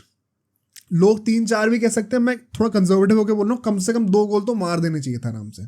कोई क्वेश्चन ही नहीं है इस बात में. 2-3 चीजें मुझे बड़ी अनकैरेक्टरिस्टिक लगी बारसा की. पहले तो मैं आपको जरा स्टैट्स ही चीज प्रूव करके दिखा दूं ना. 52% पोजीशन था रियल सोसिएडाड का. सो बार्सिलोना का कम पोजीशन था इस बार. ठीक है. सोसिएडाड के 8 शॉट्स और 4 ऑन टारगेट थे. बारसा का सिर्फ 1 शॉट ऑन टारगेट था और सिर्फ 3 टोटल शॉट्स लिए थे. ओके. तो हर अटैकिंग मेट्रिक पे आप आउटप्ले हुए हो सोसिएडाड से इन द फर्स्ट हाफ. एंड एक जो बहुत अजीब चीज मुझे लगी, आपके पास 3 सेंटर बैक हैं, आपके पास 6 लोग मिडफील्ड पे हैं. कायदे से अगर आप 3-2-4-1 बनाओ तो ना भी करो तो कम से कम 4 लोग तो हैं ही. आपका इस फॉर्मेशन का पर्पस क्या है कि आप मिडफील्ड डोमिनेट करो, add more numbers in the midfield, also have width ताकि वो 2 विंग बैक्स आपके आगे जा सकते हैं. वरना आप डायमंड फॉर्मेशन भी मैड्रिड वाली कर लेते हो लेकिन उसमें नैरो हो जाता है. तो इस फॉर्मेशन का फायदा ही यही है. बट आप फिर भी इतना मतलब बौखलाए क्यों है वो भाई, कि इतनी हड़बड़ी में क्यों हो. हड़बड़ी इज द राइट वर्ड. कि मुझे डिफेंस से अटैक में बहुत जल्दी बॉल ट्रांजिशन करनी है. पोजीशन रखो ना. मिडफील्ड में इतना सारे लोगों का पॉइंट क्या है. बॉल सर्कुलेट करो, रिदम बनाओ, टेम्पो गेन करो गेम की, फिर डोमिनेट करो. आई थिंक ये चीज़ हमने पूरे सीजन में देखी कि बारसा कुछ गेम्स में they are struggling to score goals. And जहाँ पे भी ऐसी टीम्स आ जाती है जो थोड़ा कंपटीशन देती है, थोड़ा ऐसा कॉम्पैक्ट खेलती है, वहाँ पे बारसा हड़बड़ा जाती है कि भाई गोल क्यों नहीं आया अभी तक. मतलब मुझे समझ में नहीं आया किस बात की हड़बड़ाहट थी. बिकॉज ऐसा लग ही नहीं रहा था कि ये लोग बॉल को होल्ड करने का ट्राई कर भी रहे हैं. इतना आसानी से इन लोगों ने पोजीशन लूज करा है रियल सोसिएडाड से through out the first half कि हमेशा ऐसा लग रहा था कि अभी बॉल छूटी अभी गोल आया. ऐसा लग रहा था देखने में लेजिट. और मतलब मैं तो अपना पर्सनल एक्सपीरियंस बताता हूँ. मैं 2-3 दिन से सोया नहीं था क्योंकि वर्ल्ड कप के मैचेस भी कवर करने होते हैं और रात को फुटबॉल के मैचेस भी होते हैं. और मेरे को याद नहीं था कि बारसा का मैच होने वाला, भूल गया था. फिर मैं जब सोने जा रहा था तब मुझे याद आया एकदम से, अबे यार बारसा का मैच भी है और 12:30 से नहीं है, 1:30 बजे से. हाँ. तो मैं पूरा तैयार था सोने के लिए. ठीक है. और बारसा ने जरा 1 इंच भी हेल्प नहीं करी मेरी कि मेरी नींद खुल जाए. इतना गंदा मैच खेला है भाई. मतलब at one point of time I was wondering कि मैं सो ही जाता, हाईलाइट्स देख लेता 2 घंटे के से. अच्छा तो इतना गंदा मैच खेल रहे थे. एंड फर्स्ट हाफ में Barca deserved to be behind. मतलब सोसिएडाड की जो एक गलती है ना इस मैच से वो यही है जिसके से वो मैच हारे हैं. They were not converting their chances. कायदे से अगर बारसा एक गोल मारी भी है तो इनको कम से कम 2-3 मार देने चाहिए थे तब तक. It should not have been about that goal. तो सोसिएडाड की गलती यहीं पे रहेगी. बाकी भाई कुबो अच्छा गेम खेला, जुबिमेंडी बहुत अच्छा गेम खेला, सब बढ़िया खेल रहा था वहां पर. बट बारसा में तो भाई क्या ही लोग कर रहा था मुझे समझ में नहीं आ रहा था. बट सेकेंड हाफ में थोड़े से इंप्रूवमेंट देखने को मिलते हैं, थोड़ा सा बेटर टेम्पो आता है and that is natural because एक ब्रेक आया रिदम का बीच में 15-20 मिनट का, तो वो यूजुअली फेवर कर जाता है ऐसी टीम को जो कि पहले बिहाइंड होती है. तो वो नेचुरल एक पैसेज ऑफ टाइम था जहाँ पे बार्सिलोना ने थोड़ा सा रीगेन करा control, but still Sociedad were the better team. Okay. Throughout the 90 minutes, if there was one team that were dominating, it was Real Sociedad. Clearly, no questions asked. कुछ हम लोग सब्स्टिट्यूशंस देखते हैं. Raphinha भी आ जाता है, पूरी फ्रंट थ्री ठीक हो जाती है. रफीनिया, फरान टोरेस, यमाल भी आ जाता है. पेड्री फाइनली आ गया. It was a good news. He look decently well, but still it was not good enough to counter the attack of Real Sociedad. Injury time पे for some reason out of nowhere Gundogan एक lob डालता है and Araujo showed that intent. वो भी offside लग रहा था भाई देखने में एकदम, बट वो नहीं था. हाँ नहीं था. अराउहो शोड दैट इंटेंट और वो गोल मारता है जो कि ऑफसाइड डिक्लेयर हो जाता है, बट देन गेट्स ओवरटर्न. और एक बहुत ही undeserved win out of nowhere. मुझे लग रहा था कि अभी बस मैं 2 मिनट में सोने जा रहा हूँ. मड्रिड वाली बनती है. हाँ एक्चुअली. और कहीं ना कहीं से वो 3 पॉइंट निकाल लेते हैं, which is a big deal because Madrid भी अब 2 पॉइंट अपने गवा चुकी है. ड्रॉ कर दिया उन लोगों ने, तो उससे 2 ही पॉइंट पीछे है मड्रिड से वो. तो उस पर्सपेक्टिव से देखा जाए कि at the end of the day आपको 3 पॉइंट ही लेने हैं तो वो जरूरी होता है. तो हाँ भाई बहुत अच्छा था. बट 1-2 टॉकिंग पॉइंट्स के बारे में बात करते हैं. पहली बात तो जो पेनल्टी जो कुंडे की हुई थी, what do you think about that? या वेरी ऑनेस्टली वो पूरे स्लो मोशन में भी देखा था मैंने. आई थिंक पेनल्टी थी, वो काफ़ी क्लियर पेनल्टी थी. एंड काफ़ी लोग ये कह रहे थे कि वो जान के अपना पैर बीच में ले आया था, but this is a tactic that all the footballers use. जब वो ऐसी सिचुएशन में होते हैं तो वो जान के ऐसी पोजीशंस में पैर लाते हैं अपना जहाँ पे दूसरे का पैर आए और फाउल मिल जाए. तो I won't blame the other guy for it. I would obviously blame कि कोंडे को ये चीज़ पता होनी चाहिए थी. एंड आई थिंक पेनल्टी वो क्लियर थी. आई थिंक पेनल्टी थी बिल्कुल as a Barca fan also, and we were lucky कि वो पेनल्टी नहीं दी गई हम लोगों को. एक कुछ जो बार्सा फैंस कहेंगे जो जॉ फिलिक्स के साथ भी शायद फर्स्ट हाफ में हुआ था, एक सॉफ्ट कॉल था बहुत ज़्यादा. आई थिंक वो ना भी दी जाए तो समझ में आता है, और अगर दी जाती तो भी आजकल का गेम इतना ज़्यादा सॉफ्ट हो चुका है कि I would not have been surprised. Although in general I think La Liga की जो रेफरिंग है, वेदर इट बी मड्रिड वाले गेम में, बार्सा वाले गेम में, न्यूट्रल पर्सपेक्टिव से कह रहा हूँ मैं, मड्रिड या बार्सा को सपोर्ट करते हुए नहीं कह रहा. इट हैज़ बीन टेरेबल भाई साहब. बहुत ही गंदी रेफरिंग हुई है. वेदर इट बी फाउल्स आप क्या दे रहे हो, पेनल्टी क्या दे रहे हो, क्या फ्री किक मिल रही है, कब किस चीज़ को फाउल माना जा रहा है, कब किसको नहीं माना जा रहा है, कब येलो कार्ड आ रहा है, कब रेड कार्ड आ रहा है, कुछ क्लैरिटी नहीं है. तो कैसी रेफरिंग चल रही है. एंड वही बात है कि ला लीगा का पूरा ओवरऑल एक्सपीरियंस खराब हो जाता है यार इससे. ट्रू.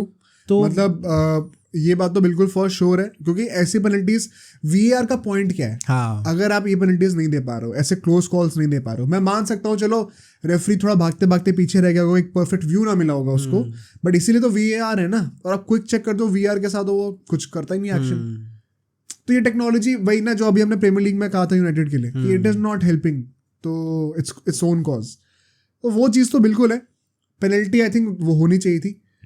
दूसरी बात ये जो कि टॉकिंग पॉइंट रहेगा लेवेंडोस्की का, भाई what is the solution, what do you think? Because अगर मान लो सारे लोग फिट हो जाते हैं, ideally should Lewandowski even be starting. I think ideally बहुत बड़ा स्टेटमेंट है. आइडियली शायद नहीं करना चाहिए क्योंकि परफॉर्मेंस वाइज होना चाहिए, बट आई डोंट थिंक कि उसकी पोजीशन पे कोई भी जेपरेडी है इस टाइम पे.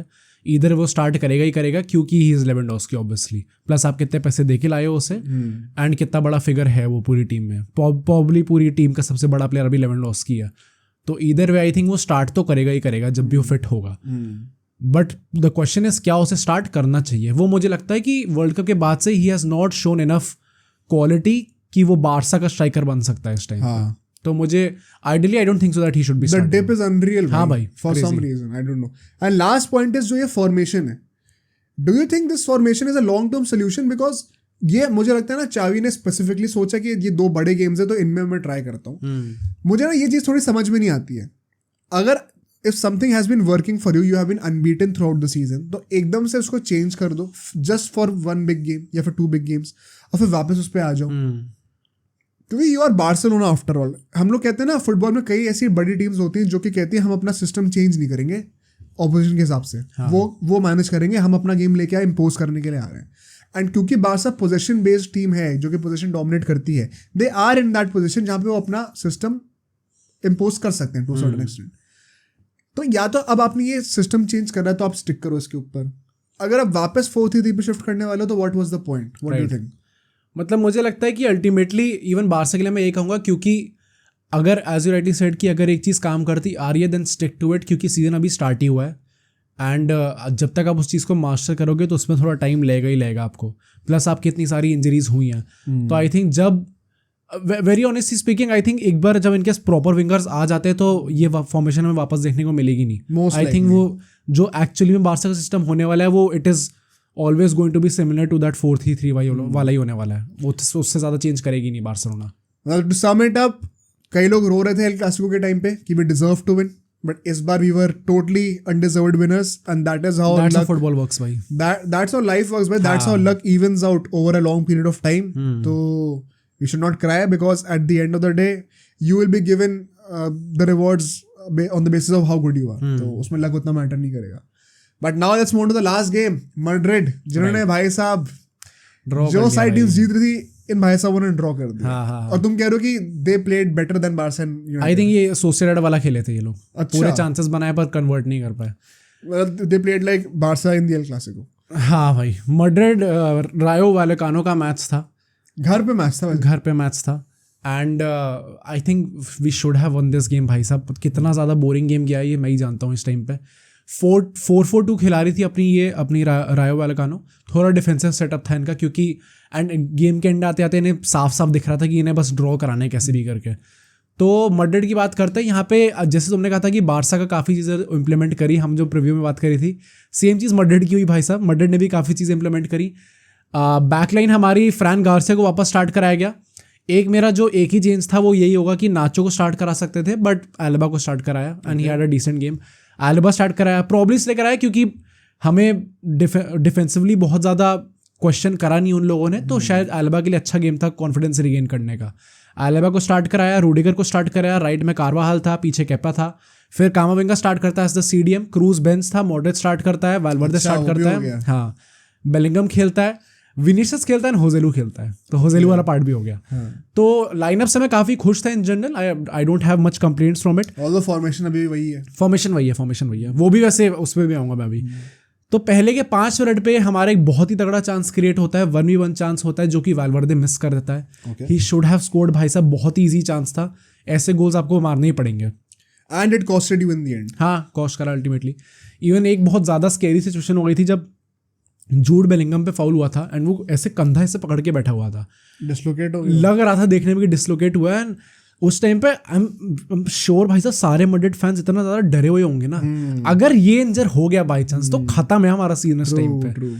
तो वो इंजरी स्केयर था बट लकीली वो जाता है फिर तुरंत वापस आ भी जाता है अल्टीमेटली। एंड अगर मैं कुछ चांसेस की बात करूं वेरी क्विकली कि क्या क्या चांसेस थे, क्योंकि इन जनरल पूरे गेम की वाइब ऐसी ही होने वाली है, डोमिनेट हमने करा है, चांसेस हमने बनाया है, बस हमने कन्वर्ट नहीं करा है, तो there is not much to look into. But कुछ चांसेस जो थे, एक होजेलू का शॉट आया था from the middle of the box, वो भी फर्स्ट हाफ में विनीशियस ने काफ़ी अच्छी डबल करी थी, कटबैक करता है, वो भी होजेलू को कायदे से मार देना चाहिए था। पॉइंट इस होजेलू अब तुम्हें स्टार्ट मिला है रोड्रिगो के ऊपर, तो जब आप गोल मारोगे तो ही आपको कंटिन्यू कराया जाएगा, वरना प्रॉब्लम रोड्रिगो के साथ भी तो यही है। एंड एक और चांस मिलता है होजेलू को, वो भी काफ़ी अच्छा हेडर होता है, कारवाहल पीछे से क्रॉस डालता है, इन बिहाइंड निकाल रहा होता है होजेलू, वो भी जस्ट बच जाता है। वोंट ब्लेम हिम मच क्योंकि काफ़ी डिफिकल्ट था, बट हाँ भाई it could have been scored, तो वहाँ से हम लोग लीड ले सकते थे। Overall first half very nice game by Madrid, 60 something position maintain करके रखते हैं। एक चीज़ जो मेरी कंप्लेंट रहेगी, 12 शॉट लिए हमने सिर्फ फर्स्ट हाफ में, सिर्फ 2 ऑन टारगेट थे, तो we could have tested the keeper more, क्योंकि एट टाइम्स हम लोग देखते हैं जब गोल नहीं जा रहा होता ना तो आप लोग बस कीपर को टेस्ट करना स्टार्ट कर दिया करो। ये चीज़ हमने सेम एल क्लासिको में देखी थी, जब हम लोग सेकंड हाफ में आउटसाइड द बॉक्स शूट से दूर शॉट नहीं शुरू कर देते, बस हाथ में तो जाए, कुछ हाथ तो गर्म हो भाई साहब टर्स्टेगन के। तो आई थिंक ये चीज़ हम लोग कर सकते थे, जब आपने 12 शॉट लिए हैं तो you should have taken more shots on target at least, सिर्फ 2 से काम नहीं बनता। ओवरऑल फर्स्ट हाफ में आई थिंक कि 2 गोल तो आ जाना चाहिए था मैड्रिड के, जैसे सोसिएडाड की बात हुई थी एटलीस्ट 2 गोल तो आ ही जाने चाहिए थे जिस टाइप के चांसेस क्रिएट करे थे मैड्रिड ने। एंड रायो वैलेकानो, जिनको नहीं पता, सिर्फ एक शॉट लिया था और एक भी ऑन टारगेट नहीं था। तो प्रॉपर डोमिनेशन था and the game was literally set for us भाई, कि हमें बस गोल मारना है, चांस लेना है, गेम हमारा है अपना, क्योंकि कोई थोड़ा सा भी हमें काउंटर देखने को नहीं मिला रायो वैलेकानो से। सेकंड हाफ भी आई थिंक मोर और लेस सेम वाइब थी। एल्बा को भी हम लोग इतना ज़्यादा चढ़ने लगे थे कि Elba was also coming forward. एक ही सेंटर बैक था पीछे हमारा और 2 फुल बैक्स थे ऑब्वियसली, बट एल्बा को भी हमने फ्रीडम दे दी थी कि भाई एक वो हेडर प्रेजेंस हो जोसेलू के साथ। There was desperation to score that. हाँ स्टार्टिंग से ही। एंड वो कुछ ऐसे गेम्स होते हैं ना जिनको देख के लग जाता है, थोड़ी वाइब आ जाती है कि यार हम ट्राई बहुत करने वाले हैं पर शायद गोल नहीं आने वाला। अच्छा। पहले पता चल जाता है थोड़ा। तो वैसे टाइप की वाइब आ रही थी, क्योंकि अब तक गोल मार चुकी होती वरना मैड्रिड। एंड विनीशियस का एक ऑफसाइड गोल आता है, बट हाँ भाई वो ऑफसाइड होता है, कुछ खास होता नहीं। इवन विनीशियस के बारे में मेरे को बात करनी है अभी। 70th मिनट के अराउंड जो है रोड्रिगो आता है for Modric. Rodrigo right wing पे शिफ्ट हो जाता है, तो हमें फाइनली एक 4-3-3 फॉर्मेशन देखने को मिलती है। एंड क्रूज जो है वो आता है गार्सिया की जगह। तो बेसिकली कामाविंगा को हम लेफ्ट बैक बना देते हैं एंड क्रूज जो है वो अपना सीडीएम बन जाता है। अगेन इस गेम में हम अफोर्ड इसलिए कर सकते थे क्योंकि कोई काउंटर था नहीं, तो क्रूज जो है सीडीएम खेल सकता था। बट इतने सारे अटैकिंग सब्स्टिट्यूशंस के बाद भी हम लोग नहीं कर पाते। रोड्रिगो आई थिंक लाइवली लग रहा था, बट देन अगेन ये उसके फेवर में नहीं जा रहा, क्योंकि आप बेंच से आए हो तो आप लाइवली लग रहे हो। तो this just again proves the fact कि जब आप बेंच से आओगे तो ही आप अच्छा खेलने वाले हो। एंड अब जो मेरे को बात करनी है, जो थोड़ी कॉन्ट्रोवर्शियल हुई क्योंकि गोल नहीं आता पूरे गेम में, लास्ट में आते आते विनीशियस की फिर से फाइट होती है। अच्छा। कीपर जो है वो थोड़ा टाइम वेस्ट कर रहा था। आई गेट कि क्यों गलत था वो, but why do always have to fight भाई? क्या हो गया इस बार? मतलब फिर से उसको येलो कार्ड मिलता है एंड थैंक गॉड इससे पहले उसे येलो कार्ड येलो कार्ड नहीं मिलता इस बार। पहले ही वो येलो कार्ड पे था, 74th मिनट के आसपास उसे येलो कार्ड मिल गया था। उसके बाद वो फाइनल में बोले एकदम एंड मोमेंट पे जाके कीपर ने ऐसे हाथ में बॉल पकड़ी हुई थी, वही जो सेविया के अगेंस्ट हुआ था, और उसे धक्के वक्के मारने स्टार्ट कर दिए। फिर कीपर ने भी रोना स्टार्ट कर दिया गिर के। वो तो सरप्राइजिंगली एंड थैंकफुली रेफरी ने कीपर को सिर्फ कॉल आउट करो, येलो कार्ड दे दिया। इन ऑल ऑनेस्टी मैं होता तो मैं विनीशियस को भी येलो कार्ड देता for the way he was acting. Right. तो रेड हो जाता कायदे से। तो यार बट एज प्रोफेशनल फुटबॉलर्स हमने कितनी, या फिर एज हम नहीं, मतलब फुटबॉलर्स एंड एज फैंस हमने कितनी बार देखा ही है यार कि ये तो टैक्टिक्स होती हैं टाइम वेस्टिंग के एंड में। तो व्हाई वाज ही सरप्राइज? और इतना हाइपर होने क्या जरूरत है? मुझे ये लगता है कि विनीशियस को भाई तुम कितने भी बच्चों ना, तुम्हें थोड़ा अपने हद में रहना पड़ेगा। अभी सोक्रेटिस अवार्ड जीत के आया सभी। हाँ, तो थोड़ा तो एंड ये हमने बैलेंड डोर वाली जो रिव्यू किया था उसमें भी ये बोला था कि if you are going to be that guy तो आपको अपनी इमेज सही करनी पड़ेगी। You can't act out like this in every game, क्योंकि अब लिटरली हर गेम में लड़ाई होने लग गई विनीशियस जूनियर की। And this is not acceptable भाई। आपका गेम पूरा ध्यान आपका गेम में होना चाहिए। And this has got nothing to do with racism. पता है, never victim shame a person and justify कि ये इसलिए हो रहा है क्योंकि इसका इतना बुरा भी तो है वो। देखो अबे उसका कोई रिलेशन नहीं है। वो गलत है जो रेसिज्म है, लेकिन ये भी गलत है। तो दोनों चीजें कॉल आउट करना सीखो। तो क्या, हाँ भाई, मतलब I don't like his personality as such also. And ये विनीशियस को मिलता है। इसके बाद ही एक रूडिगर को भी एक बहुत ही फालतू की लड़ाई होती है, वो भी एंड मोमेंट पे कॉर्नर के टाइम पे फालतू में धक्के दिए जा रहे थे। उसमें तो दूसरे बंदे की गलती भी नहीं थी। कॉर्नर होने के बाद उसको मिला येलो। हाँ, रूडिगर को येलो मिलता है। एंड आई डोंट रिमेंबर क्या रूल था ये, बट वो अल्टीमेटली नेक्स्ट गेम मिस करने वाला है। रेड कार्ड नहीं है बट नेक्स्ट गेम मिस करने वाला है रूडिगर। तो अगेन जब आपको तो आपको पता है जब कि आपका सेंटर बैक्स नहीं है तो आपको क्यों फालतू में लड़ना है। वो भी फालतू, बॉल आउट ऑफ प्ले जा चुकी है तब आप धक्के मारे हो, क्या सेंस बन रहा है इस चीज का? अब चुआमेनी दिखेगा हम लोग को। चुआमेनी भी इंजर्ड है ना 2 महीने के लिए। अच्छा हाँ। नाचो ही दिखेगा। दावी के लिए वही कहा था ना कि उसने नहीं करा इंजर्ड। तो नाचो दिखेगा ऐसा। एंड इसी के साथ मैड्रिड का ड्रॉ हो जाता है। Just a quick moment to just call out ये स्टेटमेंट जो आई है मैड्रिड की रिसेंटली कि एम्बापे के साथ हम लोग कोई कांटेक्ट में नहीं है।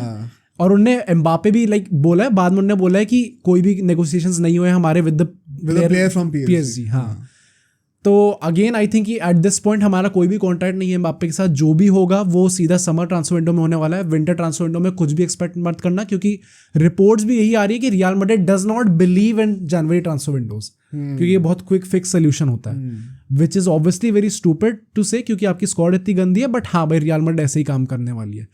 तो इसी के साथ भाई फुटबॉल भी रैप अप होता है। नहीं, but before that I would say कि after this performance it is clear that they need Mbappe though. हाँ, ऑब्वियसली मतलब तुम कितना भी एरोगेंट हो जाओ, बट भीख तो मांगनी पड़ेगी। घुटने पे तो हम भी हैं। टर्टल के सामने झुकना तो पड़ेगा भाई। Turtle right. बट हाँ भाई, मतलब विद दिस अब से 2 पॉइंट का फर्क रह गया बारसा एंड मैड्रिड में, व्हिच मींस एक मैच से बहुत डिफरेंस क्रिएट हो सकता है। जिरोना टॉप पे 2 पॉइंट, जिरोना टॉप पे 2 points clear of real Madrid and 4 clear of Barcelona. Atletico Madrid भी तो है ना, उनका एक मैच बचा हुआ है, तो वो भी आ सकते हैं ऊपर। टाइट रेस भाई, दिस टाइम हो सकती है टाइट रेस फिर से, we can see that. But हाँ, on that note let's end today's podcast. Make sure to like it, share with your friends और सब्सक्राइब कर दो चैनल को। और जो नेक्स्ट बेस्ट वीडियो मोहित आपको बताएगा, नेक्स्ट वीडियो आपको यहाँ पे दिख जाएगी, तो आप इसको भी चेकआउट करिएगा एंड कमेंट्स में बताइएगा कि आपको कैसी लगी।